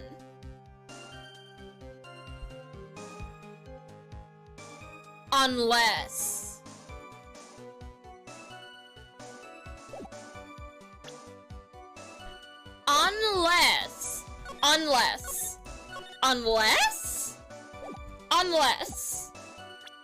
I'm gonna present it anyway. Okay, yeah, I knew that was the evidence we had to use. Admit this photograph proves something. It proves that the snowmobile was used on the night of the murder. You finally accepted the inevitable, it seems, Mr. Edgeworth. However, if what the witness says is true, then why is there only one set of tracks? That is something that came across my mind, but that is not what I thought he was going to say. I thought what we were going to have to point out was the fact that the snowmobile tracks look like they have overrun the footsteps. Those footsteps are most likely Phoenix's, right? That's Phoenix's feet, because he went to Dusky Bridge to do the phone call. So that has to be him, right? So the snowmobile, obviously, the snowmobile track was made after the footsteps because you can't see any footstep, like, dents in the tracks. The tracks go over the footsteps, is what I thought he was going to say. But he's saying there's only one track, which is something I'd also thought of, but had also thrown away for no reason. What do you mean? Iris left Hazakura Temple, threw the weapon into the river, and then returned. If this was the case, then naturally there should be two sets of tracks in the snow. Those from heading out to the bridge and those from coming back. Ah! You're right! You are forgetting one thing, Miles Edgeworth. On the night of the murder, it was snowing. The tracks leading to the bridge were erased by the snowfall. This removes your precious contradiction, now doesn't it? I see. While she was at the river, the snow stopped, leaving just the return tracks in the snow. What do you have to say now, Miles Edgeworth? Is there a flaw in her theory? I'm gonna save here just in case. And I'm gonna look at the court record because I think I already know. Snow, 7 to approximately 10:50. 10:50, I think. I think that's what we put now. This idea that the snowfall covered one set of tracks? There is a contradiction. Oh, I'm nervous. The tracks to the river were covered by snow. What a nice theory. However, Ms. Von Karman, that is impossible. Would you care to explain? Why there is a rude index finger currently pointed in my general direction? Why is there a rude thumb pointed in my direction is what I can ask you, ma'am. No need. The evidence will do all of the talking for me. On the night of the murder, the killer went to and returned from Dusky Bridge. In order to dispose of the murder weapon, the outgoing tracks were erased by snow. Or so claims Ms. Von Karma. Mr. Edgeworth, present your evidence to the contrary, eh? Evidence that the outgoing tracks were not covered by snow. Weather report! I think. Witness, please tell us again what time it was when you witnessed the crime. Okay, I think I got it. Like I said, it was around 11. Of course, that means that this weapon was thrown away after that time, correct? On that note, please take a look at this data. It is the weather report for Eagle Mountain on the night of the murder. The weather report? Snow started to fall at 7 p.m, but it stopped around 10:50. Therefore, when the sister witnessed the crime at 11 p.m, the snow had already stopped falling. It is impossible for any tracks to be made after that time to have been covered up. Ah! Let's go, baby! Order, order! Very well, then. It looks like Ms. Von Karma's claim has been snowed in. Ha ha! Good job. Badum-tsh. I should make that a sound alert that you can do a channel point redeem. I will do that. Wow! It's too soon to be closing this trial due to snow. Miles Edgeworth, how pathetic of you to rely on the weather of all things. Answer me this then. When is a weather report ever correct? Ah, no, you've got it all wrong. This isn't a forecast. This is actual data. Yeah! Forecast data. All weather reports have some inaccuracies. It may have still been snowing in the vicinity well past 11 p.m. It's true. We cannot be totally sure, eh? What? How did she pull that off? It had stopped snowing at Hazakura Temple when the murder took place. You need to provide conclusive evidence of this. I've come this far. There's no turning back now. Very well.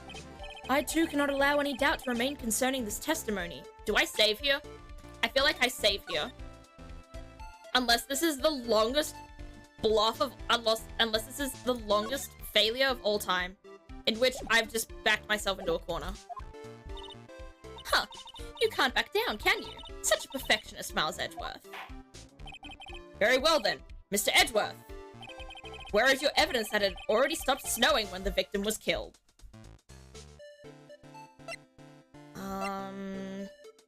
Wait! Here! It's here! It's here! It's the crime photo. There's no snow on her. Right? Ultimately, it all comes down to one point. That being, whether or not it was snowing in that courtyard when the victim was stabbed. That's right. But proving that is incredibly easy. Oh, what a bitch. I love him. If we want to know whether it was snowing or not, this photo will tell us everything. Of course, I am referring to the photo of the crime scene. As you can see, everything is covered with snow, with just one exception. And that is the victim herself, Ms. Elise Donim.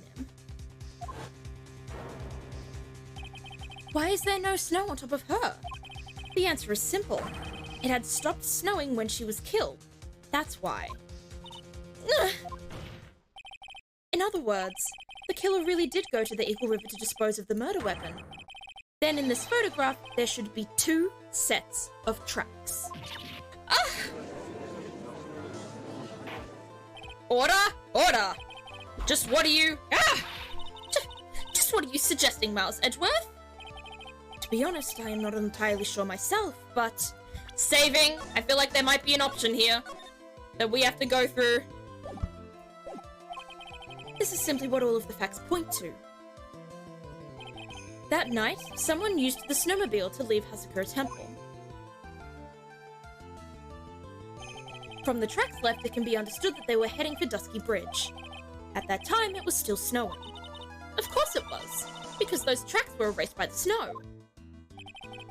Then, when this person returned to Hazakura Temple, the snow had stopped. Thus, the return tracks remained.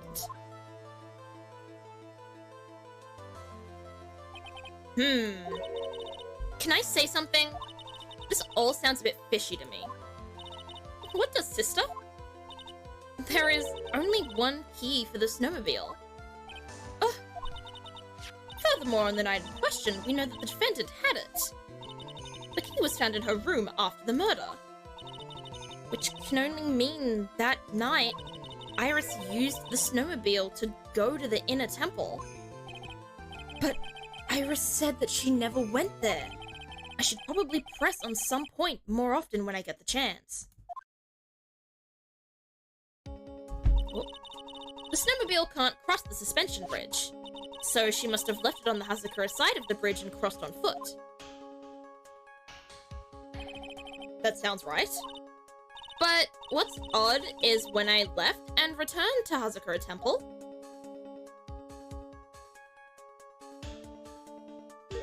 I didn't see anything near Dusky Bridge. You must have just failed to see it, sister. Maybe, but when I made it back to Hazakura Temple, it was there by the main gate. The snowmobile, I mean. I know what I saw. It was covered in snow, too. But that isn't possible. what the fuck is this testimony? Order! Order in the court! What does this all mean? So then what was the snowmobile used for? It wasn't taken by the defendant when she went to Inner Temple. If it had been, then the witness couldn't possibly have seen it by the gate. Furthermore, it wasn't used by the killer to dispose of the murder weapon. If that was the case, there would be 2 sets of tracks in this photo. All we know is this. After it stopped snowing, someone used the snowmobile to return to Hazakura Temple. I never thought a simple snowmobile could cause so much trouble. I feel like I have a theory. I feel like it might have been Larice. Possibly. I think we've learned all we can from this witness. Yes, Your Honor. I have nothing more to add. I've told you everything. Everything that I know. But then, that still leaves us with the same problem. If only there was someone. A witness who could testify to having seen the snowmobile. A witness, huh? Was there no one out walking perhaps near Dusky Bridge that night? I don't think that's likely. It was cold enough to freeze your ears off. Only an idiot would go out wandering in that. Only an idiot, huh? Unless they had something really important to do. That's a shame. Hold on. Something is coming to me. An idiot May well have gone wandering out in that subarctic night. Very true, Edgeworth. Your Honor, actually, there just might be one individual who may be of help to us. But really? You know of someone who might have seen the snowmobile on the night of the murder? I don't know for sure if he saw it or not. There are two things about him that do come to mind. Which are? First, that he saw something incredible on the night of the murder. And the second being, this individual that I am thinking of went wandering outside on that cold night. In other words, he is our kind of idiot. Oh, the Larry slander. Mr. Edgeworth, who is this idiot you're talking about? None other than Larry Butts, baby. This guy must be a product of Jean-Luc de Leduc's Guide to Obnoxious French Painting. This is Larry Butts, a disciple of the victim, Elise Donim. A student? Interesting. And why was he wandering about outside on the night of the murder? That's... I could tell them all about his designs for Iris, but it may cost us his credibility as a witness before I even call him. He is, after all, an artist. He was perhaps searching for something in the snowy scenery that would move him. Is this judge Canadian? He's supposed to be, yes. He is heavily implied to be Canadian, so I believe he is.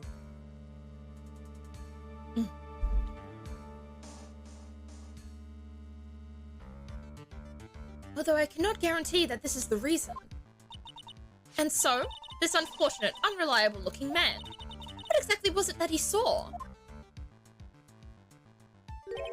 I intend to extract that from him, right here in this courtroom. Summon this youth as a witness immediately! I have no choice, do I? I believe he is in the gallery for this trial. It will not take long to summon him. Very well. Larry. You may have escaped me yesterday, but today I am going to get everything out of you. The court will now adjourn for a 20-minute break. Ms. Von Karma, please see to preparing the next witness. Understood, Your Honor. Good. Well then, court is now in recess. To be continued. Right now, because that was honestly a bit of a short trial. So I feel like we could possibly get it out of Larry in the next hour and 10 minutes, maybe a little longer. Let's get Larry. I've decided to start possibly doing bigger chunks of this case just because it's so long. I don't want my streams, I don't want to go through a million streams just to finish this case. I'd rather finish like as much as I can, if that makes sense.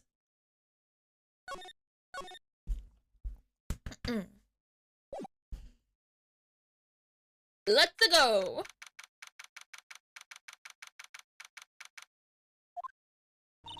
Excuse me, Mr. Edgeworth? I'm not really sure what to say. Iris, we only have 20 minutes. There are two things which I need to ask you before we reconvene. Alright, I'll help you any way I can. First, about that night. You really didn't go to Inner Temple, correct? The last witness claims to have met and talked with you in the training hall. This case is pretty fucking long indeed. Yeah, I've heard this is the longest case in the series. Does it have, like, 5 trials? Because this is trial 1, right? I have a feeling there's might be more than the usual trials. Either you or Sister Bikini is lying. Mr. Edgeworth, it is just as I said yesterday. Until the incident occurred, I was in my own room in Hazakura Temple. Very well. The second thing, then. That night, the temple snowmobile was used in between the time Sister Bikini returned to the main hall and when she bore witness to the murder. Sometime between 10:30 and 11 p.m. that night. Were you the one who used the snowmobile? There's only one key for the snowmobile. The only person who could have used it was me. So it was you. But why? What made you go out to Dusky Bridge? I'm sorry, Mr. Edgeworth. No! Oh, the myriad of fucking Cyclops are back. God damn it, okay. Alright, this is where it's at. I don't know what you're talking about with Franziska. I like sweet women are nice. Sweet, cute, pretty women are nice. I have a thing for women with a little more bite, if that makes sense. That's my type in girlfriends. This girl is a little too sweet. She's a little too sickly. I can't tell you about that yet. Yet? Not until her safety is confirmed. Whose safety? Maybe Maya? Or Pearl? Her? The safety of the Acolyte. Maya. The Acolyte, huh? She must be talking about Maya. Iris, look me in the eye and tell me the truth. Did you kill Elise Donim? No matter who or what may come, I could never take a life. As I thought, no psycho locks. Very well. It is my job to get to the truth. You'll discover this for yourself soon enough. That's your opinion, I suppose. Yeah, she is sweet, but personally, she's not something I find particularly attractive. Like, she's cute, but attractive. Franziska, I don't know. She's more interesting to me. Not to mention the fact that, fuck, what was I gonna say about Franziska? Not to mention, oh yeah, I was gonna say, a lot of the stuff I say, especially sexual stuff, like, oh, I wish she would step on me and crush me, I'd wish she'd whip me, or whatever I say about people, it's most often an exaggeration. I don't actually want her to crush me. It's just something funny that pops into my head when they say something like that. I'm not that weirdly kinky, and nor am I that sexually attracted to any fictional character, ever. Except maybe Ellie Williams. Ellie Williams from The Last of Us 2 is hot. And that's all I'll say. I know what hyperbole is, Zef. I know, I just make sure. I'm autistic, I need to clarify things.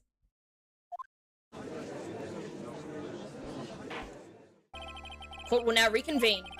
Ms. Von Karma, where is the witness? During the break, a man was detained for suspicious behavior in the gallery. Suspicious behavior? He was sketching something, very intensely. Dare I ask what the witness was sketching when he was detained? He drew a terrifying woman, armed with a demonic face and vicious whip. Oh, so he drew you. I can only presume that his intention was to capture you. Ah! Anyway, it's time to drag this pathetic excuse for an artist before the court. Elise Donim, I hope you're ready. Get in here. It would seem that whip is going to see plenty more use today. It better. I like it. It's iconic. Ouch! Your sketch is in contempt of this court. Hey! I was just artistically— Ouch! You tried to run away from the bailiff who was trying to hand you your subpoena, correct? Look, I'm nothing but a fledgling artist training out in the mountains. I'm only down here in the city because I ran out of green paint. Well, to use the technical term for the color, viridian. Larry, this isn't an art store now, is it? I know, I graduated junior high, okay? Look, art is all about working in the fields, isn't it? Working in the fields? I presume he wanted to say field work. I hope. That's it! Thanks, buddy! It's kind of sad that I was able to understand his mangled train wreck of the sentence. I just happened to stop in here and found a wonderful new model. So see? I've got nothing to do with this trial. At all. I expect all of your faces to be red when you realize it's a mistake. Bright red. Or, to use the technical term, Crimson Lake. Ouch! Ouch! Ouch! Ouch! Why is everyone getting hurt? I'm probably the only person to show up to court to assist a lawyer wearing a dress shirt, tie, and pajama pants. Hey, pajama pants, that's a look. It's a fashion statement. Stop your pathetic blabbing and testify like a man. Refrain from whipping me, Ms. Von Karma. Cross-whipping is as bad as cross-checking. Witness, that was all your fault. Testify now. Wah, this is too much for me. Now we get into the testimonies. I was at that lodge out in the mountains, looking up at the stars that night. I walked to the bridge a number of times, but I didn't see a snowmobile. I didn't see anyone at the bridge that night either. The girl I was waiting for didn't show up. My teacher died on me. I'm all alone now. Aren't I edgy? Oh god. What if this is the man that blows my cover as a defense attorney? Witness, please refrain from talking directly to the lawyers during your testimony. I'm just a nobody.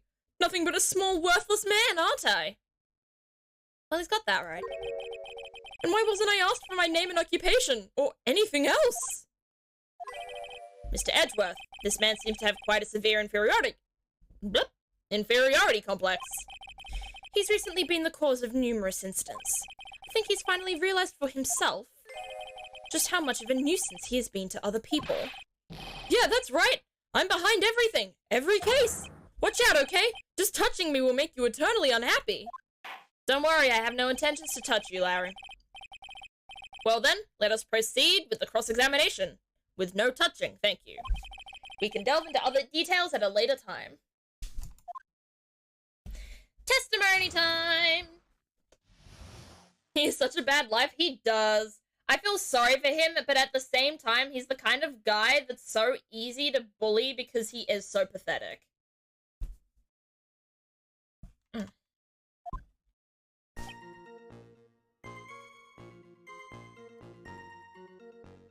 was at that lodge.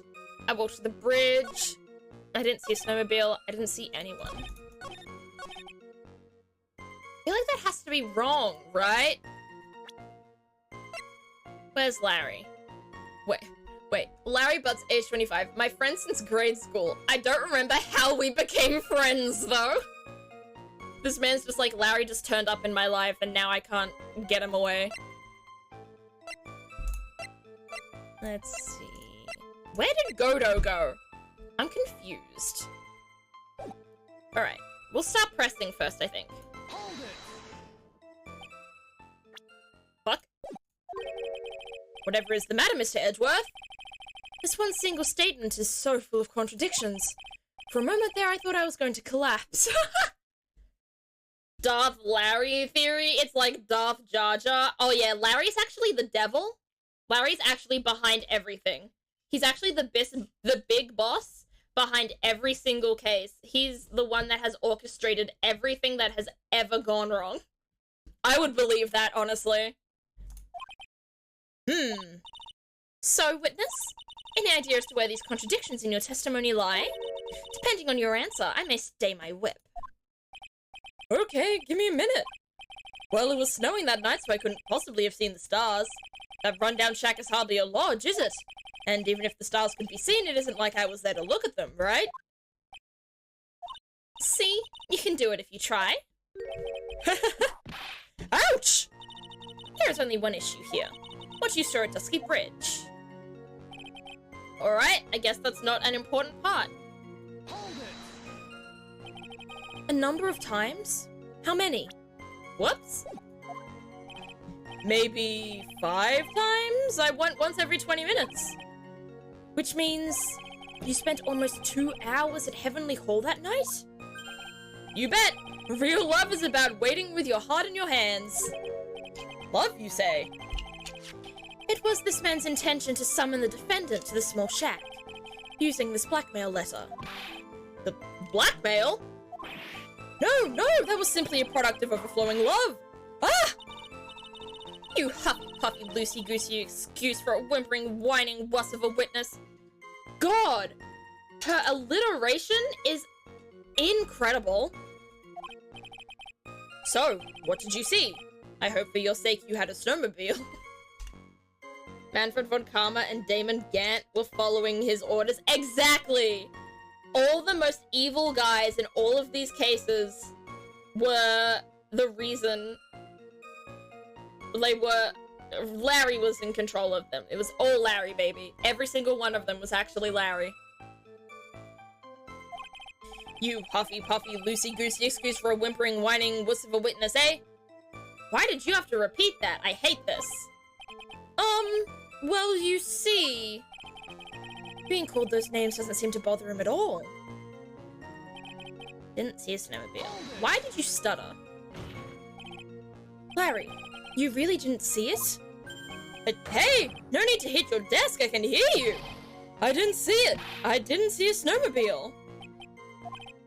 Larry, say snowmobile for me. Please? Snowmobile.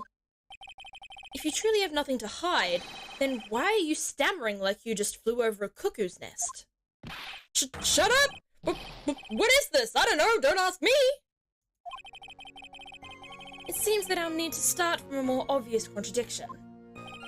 I'm going to strike the blow that will finally get him to spill the beans.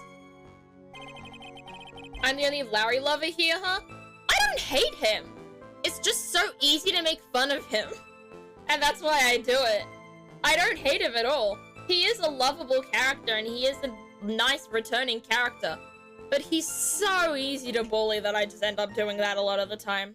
Hold it. You didn't meet anyone? That's right, because I've got nothing to do with this. And I'm just here to buy some Viridian paint. Okay? Come on, I expect to see those Crimson Lake faces. Now! It would appear that simply pressing him isn't going to be enough, Mr. Edgeworth. Indeed. It seems that he's going to claim to have nothing to do with this to the end. I don't want this guy to cost us any more time. I need to slice through his obvious contradictions and keep things moving along. So it's obviously this bit that we need to present at, but I don't know what to present to him. I don't know what it would be.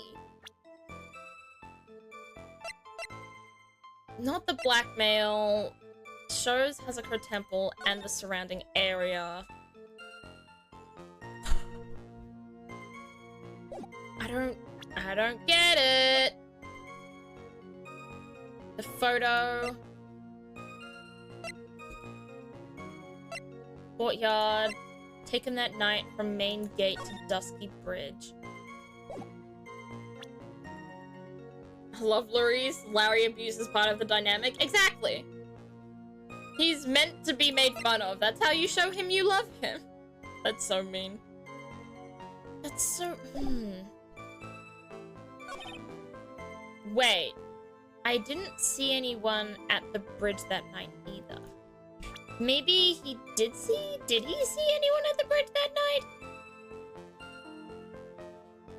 He went there every 20 minutes. He might have seen somebody. No. I don't know what to put here. I don't know what to present.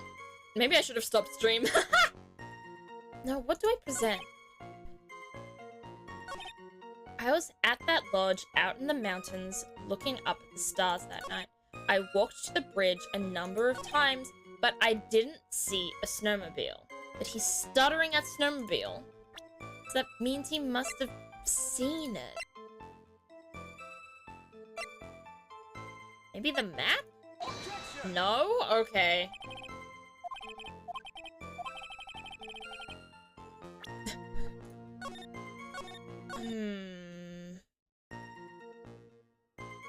What do I present here, chat? I don't think I've got it.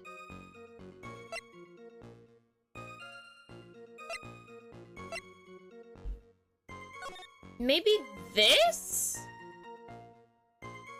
Maybe this one? No? I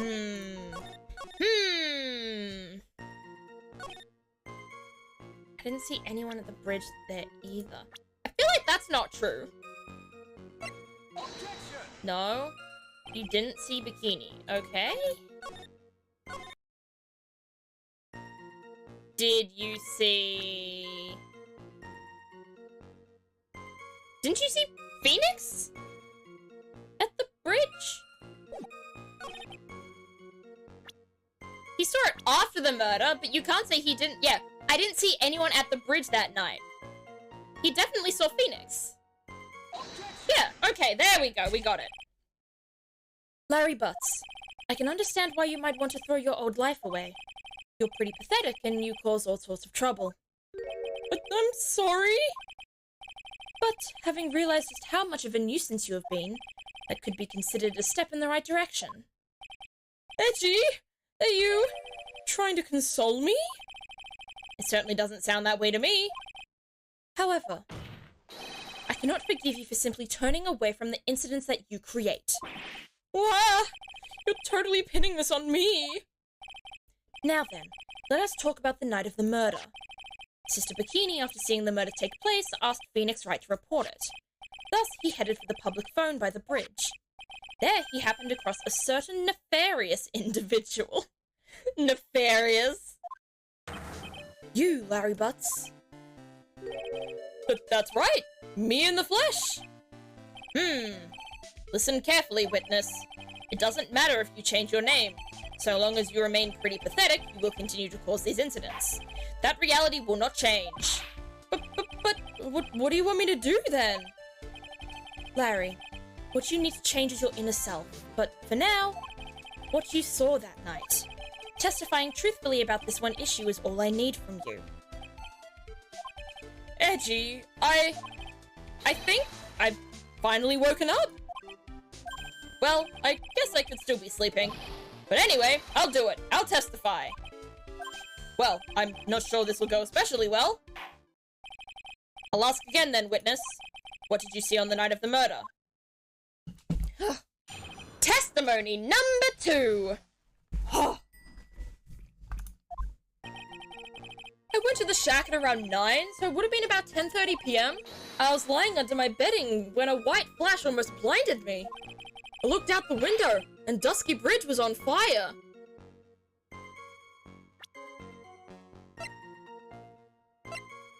Where is it? Where's the weather report? Lightning struck Dusky Bridge at 10:45.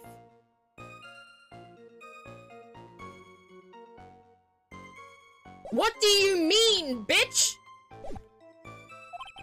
There was still some thunder, but I went right away to check it out. That's when I ran into Nick. Never mind this whole thing about the problem of the time that I thought we wouldn't have this case. You certainly saw quite a lot, didn't you? So, what happened to the bridge after it caught on fire? It was like me after a 3-day stint chasing a girl. It totally burnt out. Like, almost totally gone. I mean, trying to cross the burning remains was what caused Nick to fall. What did you say? Oh, don't worry, it's nothing life-threatening. He just caught a cold. That's so funny. Oh, this man runs into a burning bridge that breaks and all he gets of it is a cold. I never know with that man if he should be called lucky or unlucky.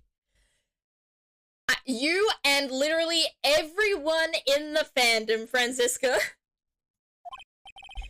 Now, Mr. Edgeworth, please commence your cross-examination. Don't mind if I do, because I've already got what I meant to present here, baby. It would have been about 10:30 p.m. Let's go. We must present the weather report again. No? No. Okay, maybe not that one. It's one of these 3. I was lying under my bedding when a white flash almost blinded me. Let's try this again. No? Come on. I'm right. I'm right! I looked out the window and Dusky Bridge was on fire. Present. No? How is none of that the correct one? The lightning struck at 10:30. Sorry, the lightning struck at 10:45. How is he talking about the lightning strike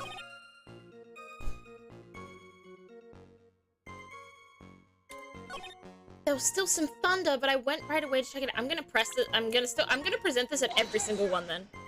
Every single one! Because this entire thing is inaccurate.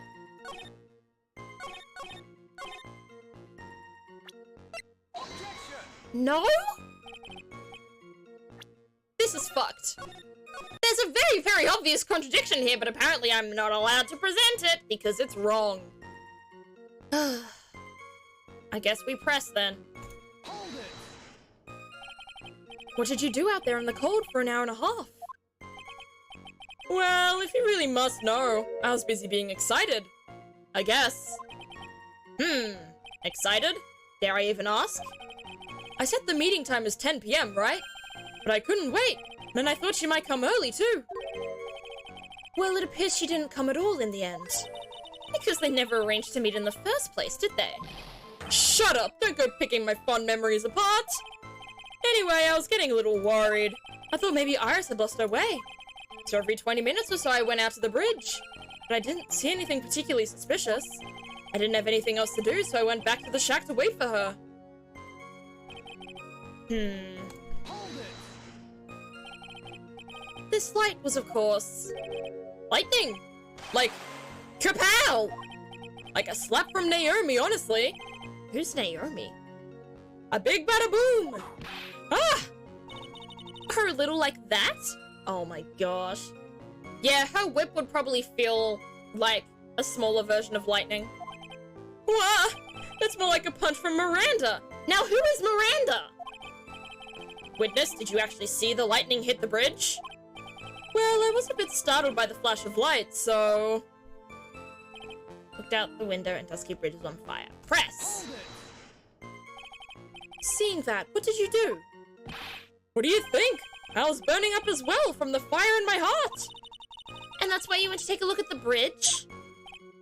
Well, to be honest, it was freezing cold, so at first I thought, forget it, I'm not leaving my covers. But it had pretty much stopped snowing, so, I don't know, I changed my mind. I'm not sure I care for the forget it attitude you had at first, Witness. There was still some thunder, but I went right away to check. You said right away, but exactly how long after the strike was that? The lightning fell and then the bridge caught on fire, maybe around 5 minutes? I mean, I suddenly thought, gotta go check this out. How far is the small shack you were in from the bridge? Hold on. Well, it had pretty much stopped snowing. I guess about a 5-minute walk? And how did Dusky Bridge look when you got there? Like I had recovered a piece of my childhood. I mean, not even the bonfires kids make during school camps can compare. Well, should I press him for a little more info? We always press for more info. Pajama Pants lawyer has returned for the testimony. Welcome back, Reborn. Welcome back, what do I call you? Pajama attorney. I don't know. Larry, let me ask you one thing. What is it, Edgy? What's with the serious face? Why didn't you call anyone? Huh? What do you mean? Normally when faced with a towering inferno, one would try and tell someone. There is a public phone right by Dusky Bridge, correct? Well, of course I thought of doing that. So then, let's hear why you didn't. Huh? Yeah, okay. A reason. My reason.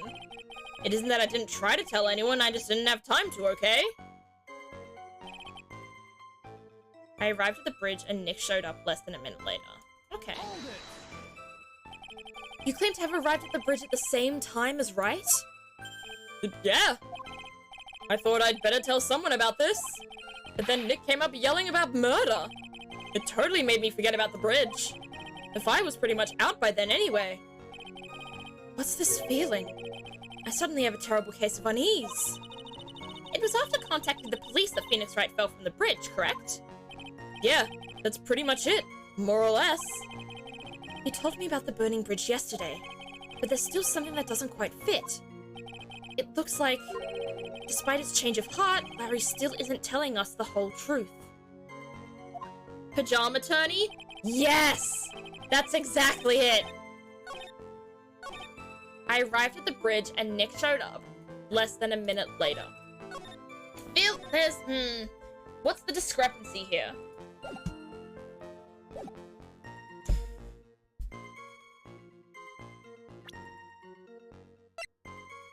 His timing is all off, right?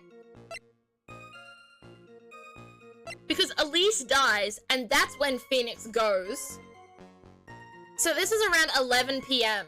So around 11:15 is when he gets to Dusky Bridge. No?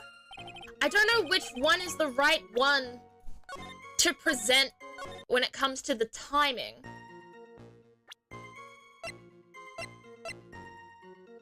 There it is! Now we use the weather report. I was right! The weather report is the right one! Oh my god. My brain is massive. Your very existence being a contradiction, I'm not sure if you can grasp this or not. What the hey, Edgy? You make me sound like some sort of alien. But your testimony is conclusively contradictory. The problem here is time. There we go. Finally. I've never been the best timekeeper, you know? 3 minutes after Billy leaves on foot, you follow him on your bicycle. How long does it take for you to catch up with him? Terrible at those. This is much more simple. You saw the lightning strike Dusky Bridge, and immediately went to see what had happened. Is this correct? Yeah, well, I wasted about 5 minutes first, but more or less. I have the weather data from the night of the murder here.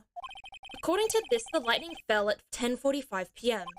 You say it takes less than 5 minutes from the shack to Dusky Bridge, meaning you probably got there at around 11 p.m. That all sounds about right, I guess. And then Nick showed up and did his falling act. That is impossible. God, this smug bastard, I love him. What do you mean? 11 p.m. is when the murder occurred in Hazakura Temple. Oh, why am I using the Larry voice for Edgeworth? Thus, Wright was still there in the courtyard. There is no way that Larry could have encountered him at Dusky Bridge at the time. Excuse me, I have an objection. You do? Edgy, how many times do I have to say this? I'm not Larry. I'm Larice Durnim. Yeah! It has not been proven that the murder occurred at 11 p.m. The sister only said around 11.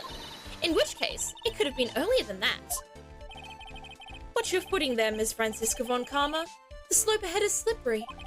But there is still no way that Wright could have been at Dusky Bridge at 11 p.m. And why not? It is clearly written here in the weather data report.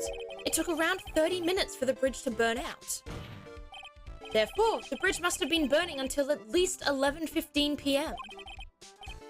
Which means what, exactly? Wright did not see the bridge while it was being consumed by the flames that night. In fact, he did not arrive on the scene until after the flames had died down. I didn't even think about that bit. I thought more about the fact that it takes 15 minutes to get from the temple to the bridge. Larry, you arrived at the bridge at 11 p.m. But Wright did not make it there until at least 11:15. I suggest you stop hiding things and just tell us the whole truth. Now then, what happened during these missing 15 minutes? I feel like I just got brutally woken up by toilet splashback. Ew. I guess I was still sleeping after all, haha, pinch me. God, this man. So there was a missing 15 minutes prior to meeting Mr. Wright. I hardly see that as much of a problem.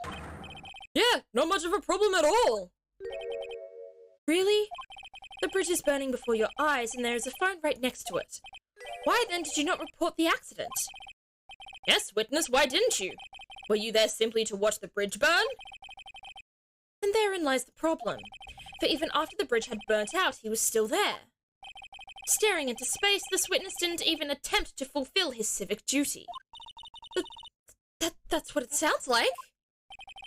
Ah, but this is Larry we are talking about, and even he is incapable of being so stupid. Which means that there has to be a reason for his inaction. Edgy, I think it's about time I got serious with you, dude. Just as I thought, you'd been playing with us all this time. Listen, I'm going to tell you everything. Are you sure you want to hear it all? Yes. I may really say it this time. Ah! Then say it! Very well. I have a terribly bad feeling about this. However, let's have the witness finally give us the whole truth. Now, for this 15-minute gap, what were you doing, witness? Oh. The next testimony. As of right now, there are 3 characters to my name. The reborn Everneye, which is just me. Moth, the cute little monster of the group. And now Pajama Attorney. Hey, I love to give everyone nicknames. I love to give everyone identities that I can know them by and they can know themselves by in the streams. It's always fun to do. I'm a doorman. I'm an artist. What do you think I was doing? Sketching. In front of the bridge. I was whipped up into a frenzy of art. No way. He saw a burning bridge and thought, you know what? I'm gonna draw this. My god, this man. The shock and awe that I was feeling, I transferred it all directly onto the page. Before I realized it, the flames had gone out and then he came running up. Oh, what a silly little man. I suppose artists can be strange folk. That's right. I'm willing to sacrifice everything in order to draw the perfect sketch. Including the truth from the sound of it. Mr. Edgeworth, has this removed the last of your doubts? Not at all, Your Honor. One very large doubt still remains. And what would that be? This is a surprisingly believable story, especially considering the source. So why did he think he needed to hide it from us until now? I intend to drag the reason out of him. Ha! Ha! Ha! You'll regret this, Edgy. Oh, God. Stretch and posture check? Okay, thank you, Reborn. My back's cracking a little. And I'm yawning. Sleepy peepee. I guess I am strange, aren't I? Everyone's strange. There's no such thing as a truly 100% normal person. Not to mention, I don't think anyone that ever watches my streams is a normal person. I think everyone here, at least, is a little strange. And if not here, then everywhere. Alright, sorry, didn't mean to hit my mic. Let's save.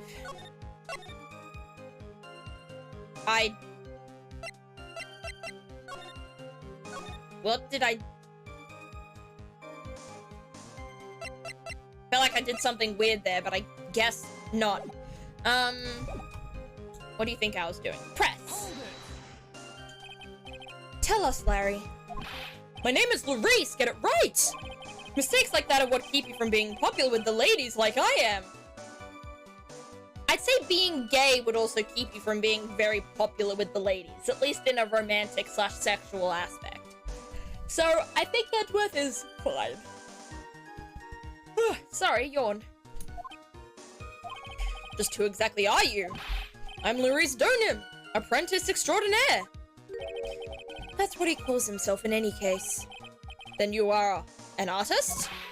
Of course, I'm an artist, the real thing. Being gay makes you really popular with the ladies as friends. Yeah, many straight women, unfortunately, think it's ideal to have a gay best friend. And that drags gay men down to the stereotype of just being the gay best friend instead of being a flushed out human being. It's unfortunate. I'm sleepy. Yet again, that's what he calls himself. Names mean nothing. There is only one issue I care to discuss. What were you doing? That is a very big issue indeed.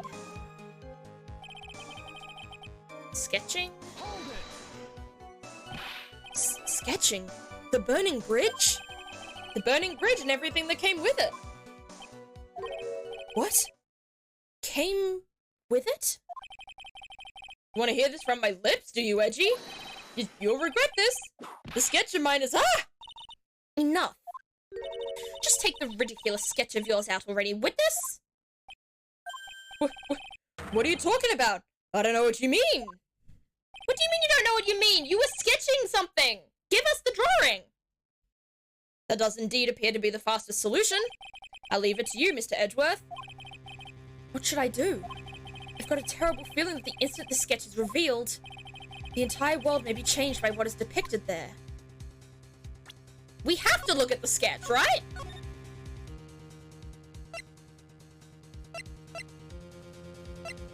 There's no way! There's no way we can't look at the sketch. Larry, I wonder if you could show us your sketch. Please? Well, even I couldn't have imagined it to turn out like this. Imagined what? That Larice Durnim's debut would take place here, today, like this. Ouch! Show it, now! Okay, but steel yourselves. This is the world of Larice Durnim. What is that? What?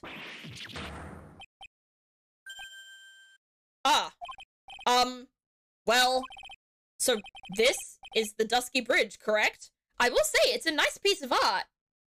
He's actually, like, a good artist. Maybe this is actually what he's meant to do. But what the fuck is that? I just picked up my phone to check what the time is, and I looked at the back, not the front. I've done that before when I've been, like, trying to skip, like, songs when I'm listening to them on my phone.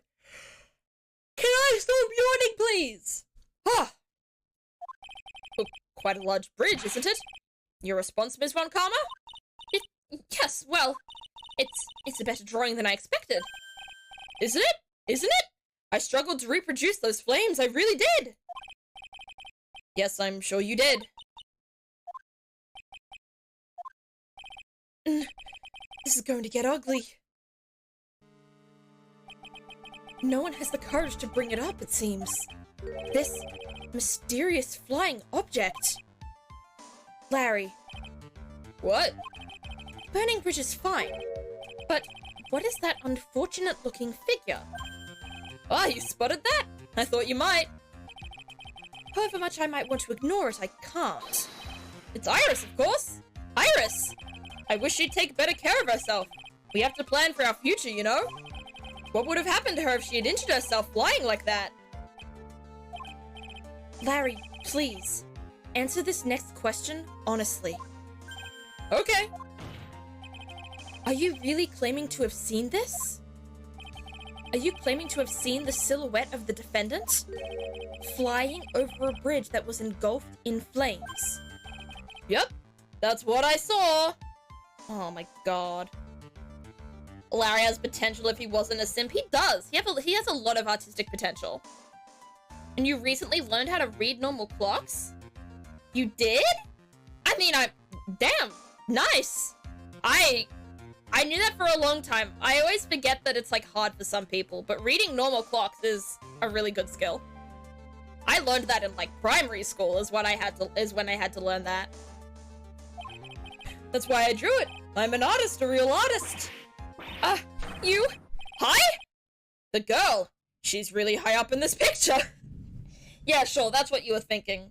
Not that he was high on some sort of hallucinogenic.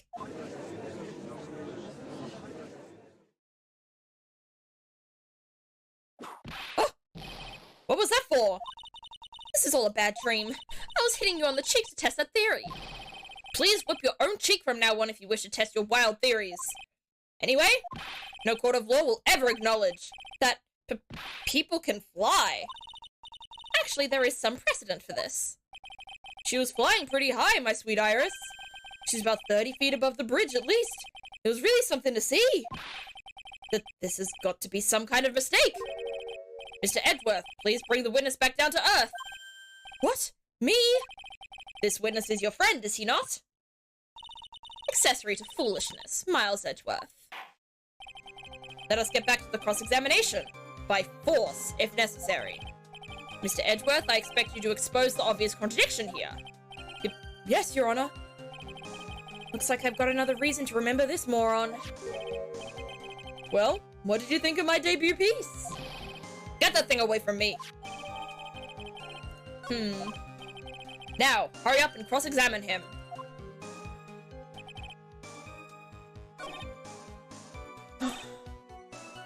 I saw Iris flying, her white hood fluttering. Well, once again, there was no white hood, right? Unfortunately, I unfortunately got put in something called the K&E program, so they never taught me that. I have never heard of, what is that, the K&E program? That is very foreign to me. I have to press this, right? Just where did you see the sight from? Hey, no need to shout. When I was lying in bed in that rundown shack, the crack of the lightning bolt made me realize the bridge was burning. I just watched it for a while from there, thinking how nicely it was burning. Then after about 5 minutes, I saw it. The defendant flying? That's right. That's when I decided to go to the bridge. I see. That all makes sense. Aside from the sketch itself.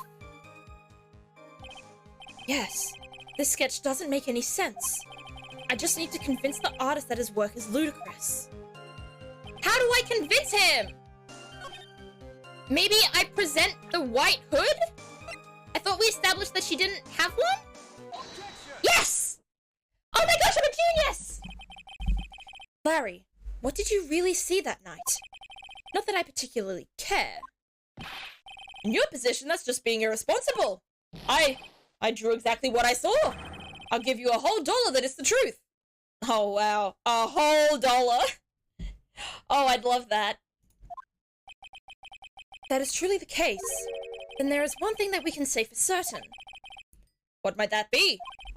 That this person who flew over the bridge could not have been the defendant, Iris. What? What do you mean? I don't understand.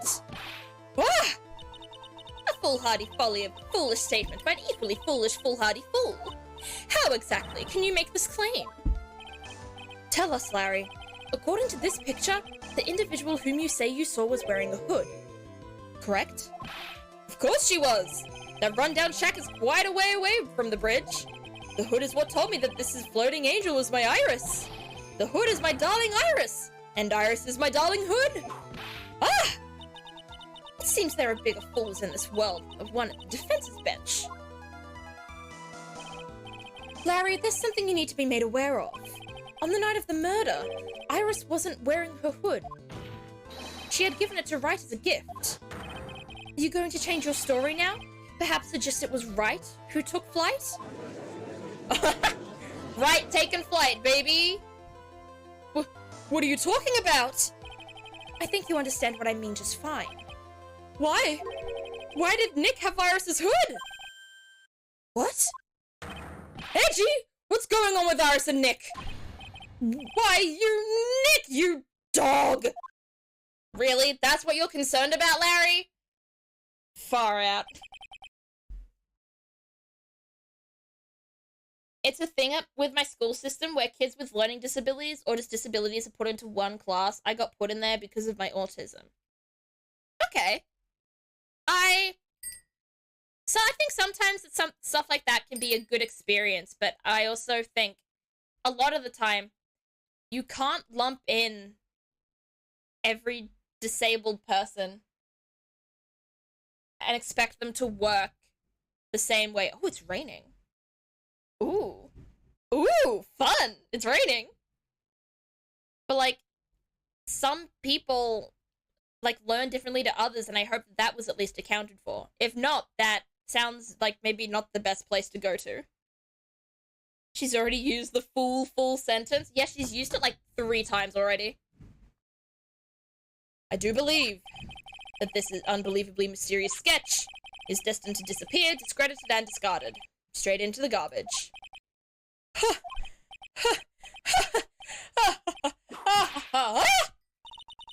What is it now, witness? It feels like I've been waiting 25 years for this very day to come. Edgy, today is the day I get to completely stupefy you. What? What is the meaning of your outburst, witness? I hate to have to do this, but I have definitive evidence. Definitive? Evidence? Iris did indeed come flying over the burning bridge. And I, Larice Donim, shall prove it. Oh god, I don't like this. Didn't expect to ask this again, but we shall be needing your testimony once again. Tell us anything you know concerning the defendant as depicted in this sketch, and show us your evidence that this nightmare was actually a reality. Okay, I hope you're ready, Edgy, because I'm going to feed you a whopping serving of pain. You've been serving us a whopping serving of pain this whole time? He has. This has been painful to go through just because he's so weird. Oh my god, another testimony. He just keeps going. I unfortunately am very smart and have a strong will, so it didn't bother me too much. Okay. If you felt like you benefited from the experience, then that's pretty good then. When I reached Dusky Bridge, she was already gone. I was so worried, so I frantically searched all over for her. That led to me finding a beautiful crystal sphere half buried in this. It's the sphere! From the victim's stuff! Oh my gosh! Let's go! I'm sure that Iris was simply wearing a spare hood. After all, no one else could have lost a crystal sphere that night. Yeah, no one could have, sure. A crystal sphere? This one. Pretty, isn't it? But finders keepers. That sphere. Where did you find it? Let me see. Around here somewhere? Looks about right. And it was half buried in the snow? It had pretty much stopped snowing by then. But there was still some falling as I walked to the bridge. The court accepts this crystal sphere. That's mine, okay? I want it back afterward. I didn't feel like I benefited from it. I just dealt with it and learned what I could. Okay. Gotcha. I understand now, everyone. I gotcha. There's something on it. Oh my. It's blood. What? Blood? Oh no. You ready, Edgy? By tomorrow morning, you'll be calling me Master Larry. I thought your name was Larice. Sir? What happened to that? Yeah, I like the sound of that. No one's gonna push me around anymore.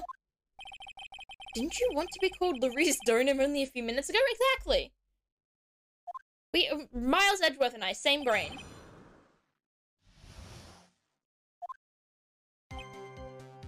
I was so worried I frantically searched all over her that led me to finding a beautiful crystal sphere half buried in the snow. I'm sure that I was simply wearing a spare hood.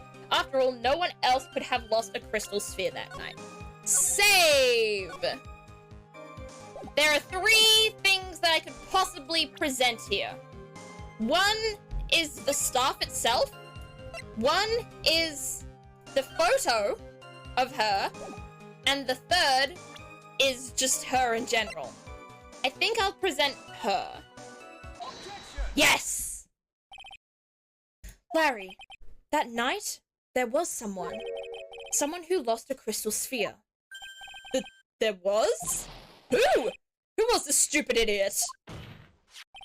Miss Elise Donham, the mentor to a stupid idiot. Oh my gosh.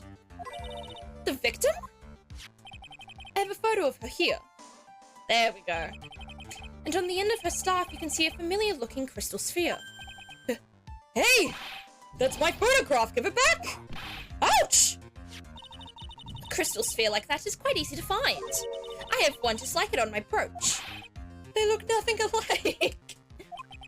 In any case, please take a look at this. This is the victim's staff, found at the scene of the crime. Ah! The crystal sphere! It's gone! What? What? What? What? What? Just what does this mean?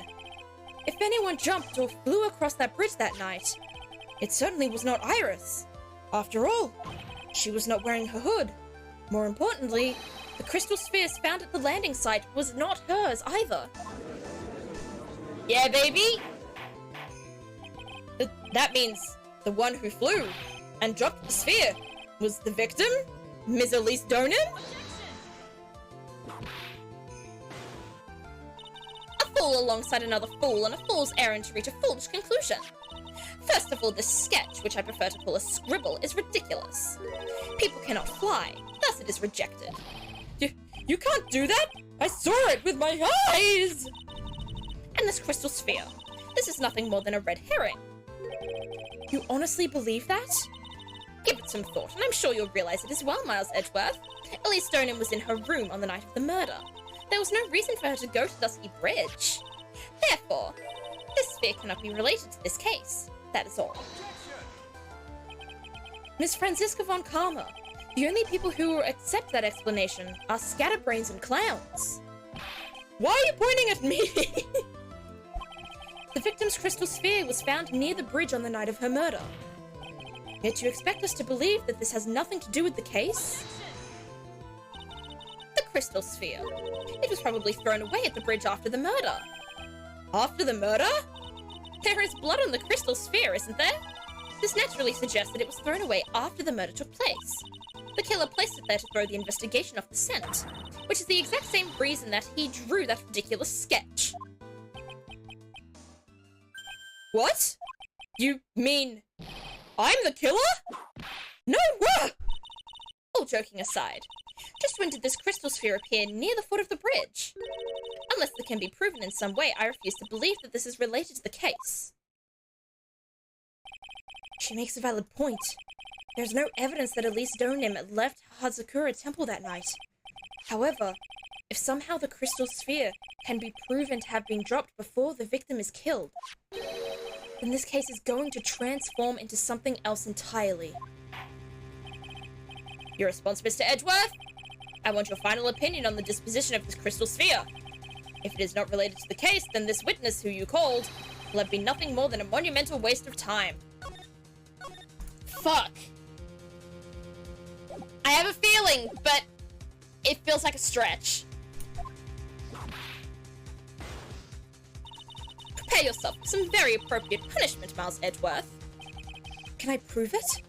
Can I prove that the crystal sphere was dropped before the murder took place? I'm gonna say no, no, yes I can. Can I prove it? That isn't the issue. To simply prove it. That's the only option. That's what he'd do. That's the way Phoenix Wright would do this. Oh, that's gay. Edgeworth, that's gay. Your Honor, allow me to prove something to you. I will prove that this crystal sphere is a vital link to solving this case. You will do what? That look in your eyes. You remind me of Phoenix Wright when he is cornered. That should come as no surprise. Because right now, I am Phoenix Wright, and I am indeed cornered. In order to present your evidence, Mr. Edgeworth, evidence that proves that the crystal sphere was dropped before the murder.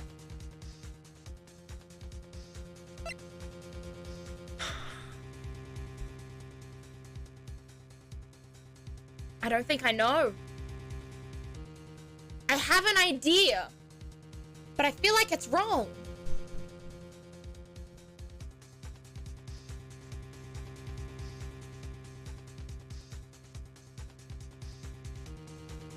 Okay. What was the proof that the crystal sphere was dropped before the murder? It's not her staff. I don't think. I don't think it's the Shishido. It's not Misty Faye. It's not the hood.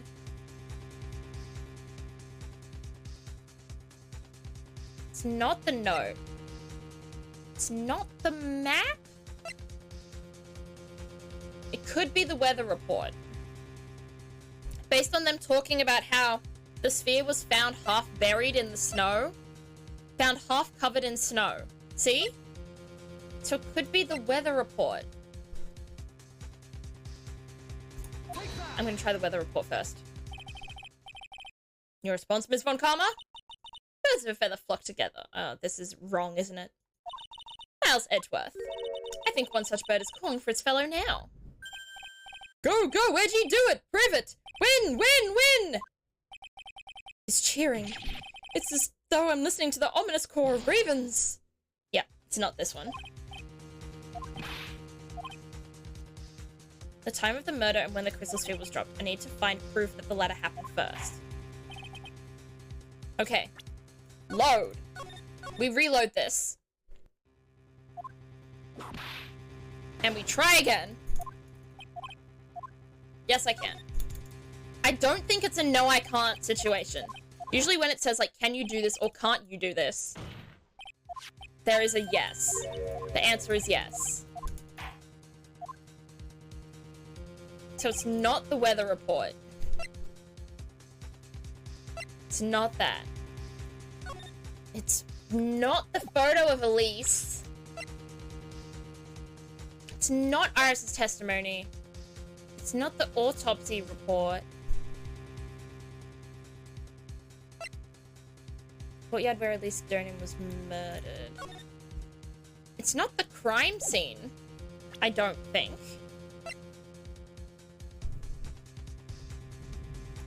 I think it's the tracks photo.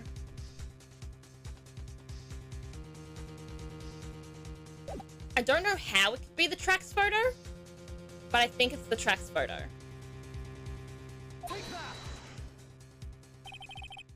Damn it. Damn it! Damn it, damn it, damn it.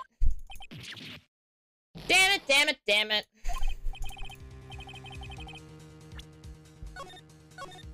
They were both my theories. Maybe I'll just say no. I'll say no first, and then we can go on to yes. Hurry up! No. No matter how I look at it, it's not possible. It is certainly strange that the crystal sphere was found near the bridge, but perhaps it is just a curveball from the killer. Well, well, Miles Edgeworth seems to have nothing further to say. Then I am left with no choice. The court sees no reason. Oh? What is this? Hey, Yeji, you're a defense attorney, aren't you? If it was Nick standing where you are right now...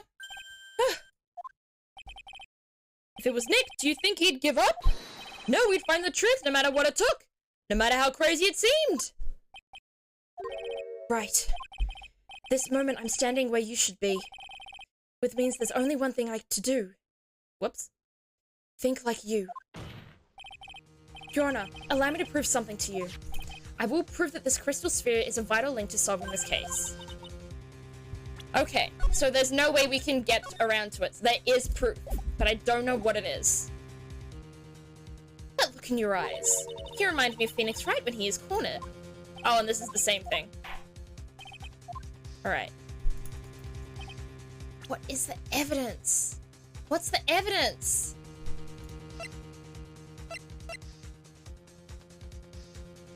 Is it the ball itself? This crystal sphere. It was half buried in the snow, correct?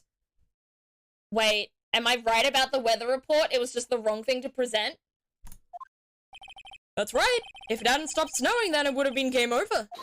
The snow would have totally covered it. That's all I needed to hear from you, Larry. Your testimony makes one thing quite clear. What? When the crystal sphere was dropped, it was snowing. Even if it was ever so slightly. Snowing?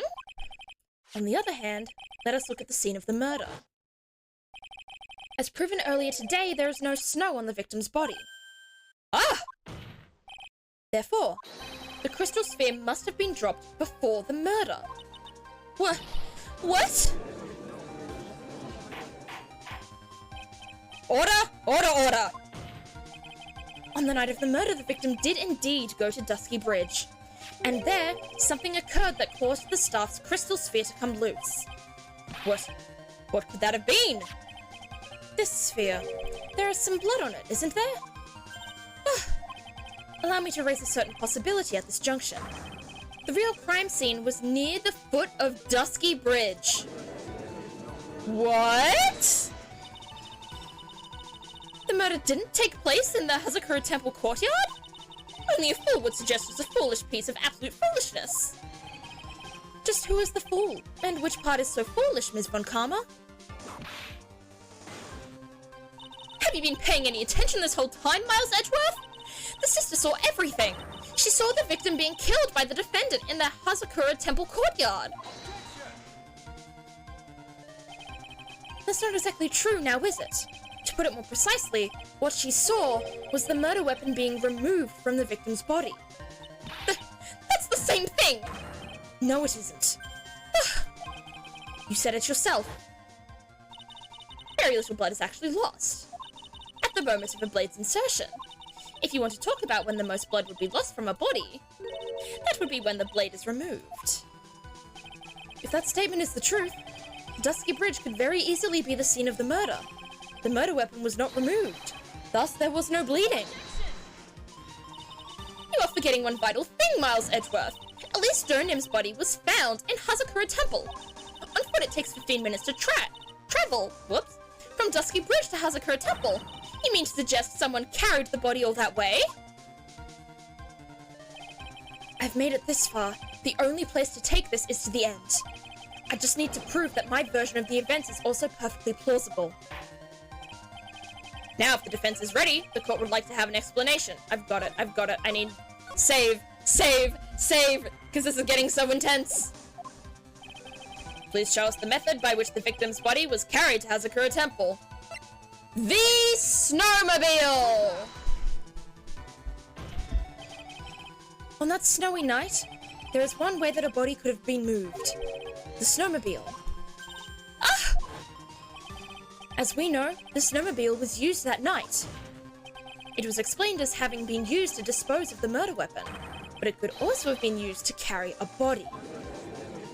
Yeah, baby! Order! Yeah! This is completely unacceptable, Miles Edgeworth!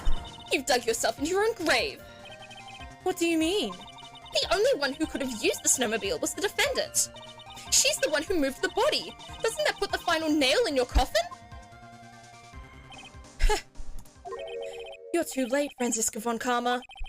And in fact, the defense has proven something else entirely. We have shown that this case requires further investigation. What? Where was the victim, Elise Stonehim, really killed?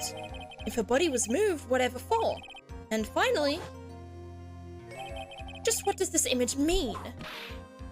Do you even need to think about that? Such a creature could never see the truth, let alone describe it. This witness certainly sits on one of the lowest possible branches of humanity. Oh my god, that is bad. However, he would never utter a lie that could hurt a girl with whom he is enamored. He drew this, so it is actually something that happened. The defense stands firm on this point. Edgy, thank you. That settles it then. I cannot give a verdict under these circumstances. I'm getting a phone call. Give me a second. Sorry. Hello? This is a call from the security department.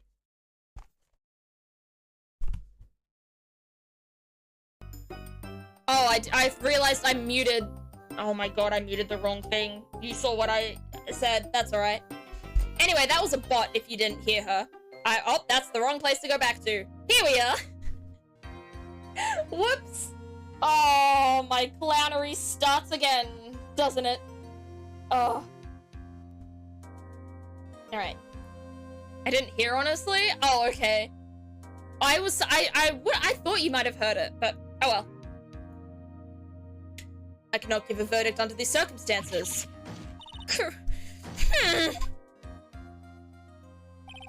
Right. I seem to have fulfilled my part in this. It is just as I thought. Franziska von Karma, you make a wonderful partner.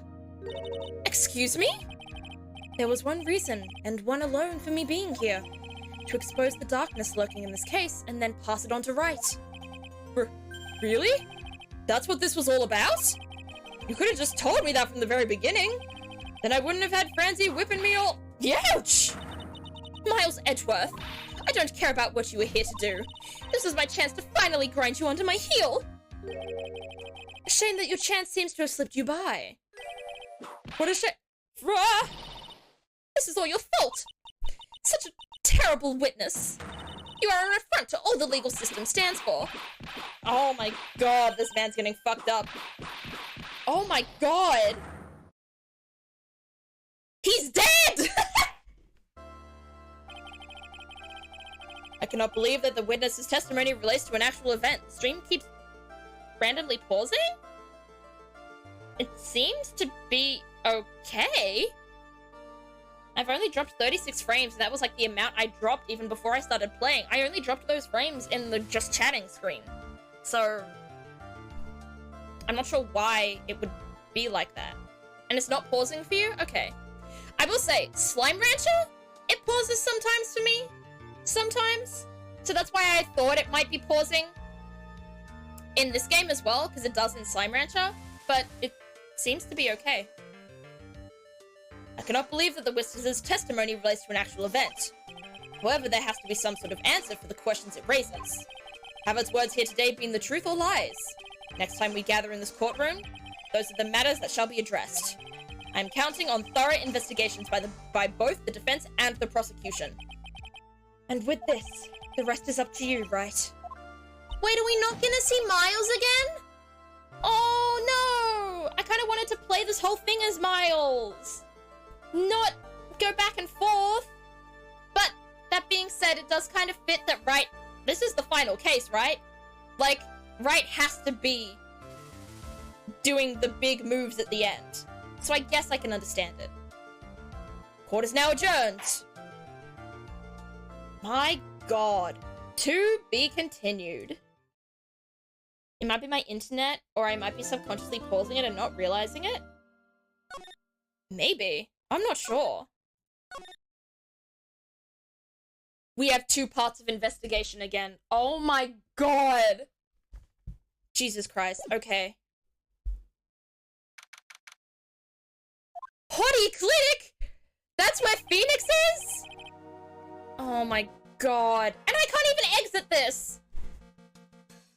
Okay, you know what? I'm just going to go to ending stream and I'm just gonna force close the tab. But yes, that is the end of the stream today. That was intense. That was so good. I love that. So, my running theory. I don't know who killed Elise. However, it is obvious that Iris took the body. Maybe she was covering somebody, but I'm not sure who. Curses, this is not the last you've seen of Pajama Tony? Good! I don't want this to be the last I've seen of Pajama Tony. It better not be the last. Oh, I have to log into... Why? What the? Okay. Twitch just kicks me out of logging in sometimes, and it's really annoying. Okay. Twitch security code. And remember this computer for 30 days. Please. If not longer. Please. Okay. We're back. Now we can see who we can raid on this fine evening. Alright. We've got a few people online playing a few things. Oh, okay. You know who I want to, what should I call it? I have wanted to, what's the word I can't think of the word. I've been wanting to raid them for ages. However, the code was 930502. It was not. It had too many 6s in it to be that code. But yes, we will be raiding by Genderly. They are a streamer that I found through Pixel Cakes, and I think Pixel Cakes is actually playing with them at the moment. So that's good. That's fun. But yeah, I've been wanting to raid them for a while, so we will be raiding Zem today. Where are you? By Genderly. Also, I will say, no acting up on the pronouns as well. Bigenderly is non-binary and goes by they, them, and ze, them pronouns. So keep that in mind as well. I am snoozing that ad. What do you mean there's an ad starting in a minute? That is not gonna happen. Alrighty. We read. Bigenderly is playing a little bit of Valorant. I don't play Valorant very often, but because there was an error with me updating Valorant the other day, but it wouldn't work, and every time I kept uninstalling and reinstalling, it continued to not work. But finally, yesterday, I fresh uninstalled Valorant. I fresh manually force uninstalled Riot Vanguard, and then I installed everything from fresh, and then finally I got it installed. So hopefully I'll be playing more Valorant in the future. I want to do it on I want to do more on stream because I've missed the game. But yes, thank you everyone so much for coming to stream today. Next week we will be continuing the investigations as to find out who actually murdered, because a lot of the time early on in the cases I can figure out who it is without having to go very far in the case, but this time I have no clue who the murderer is. That's alright.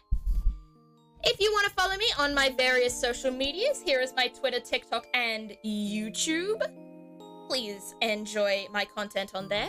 And if you want to join my community, you can join the Discord. It's basically just a giant group chat where we all hang out and talk about stuff. But thank you so much everyone for coming. Please give Bigenderly a lot of love. I will see you next time. Bye-bye.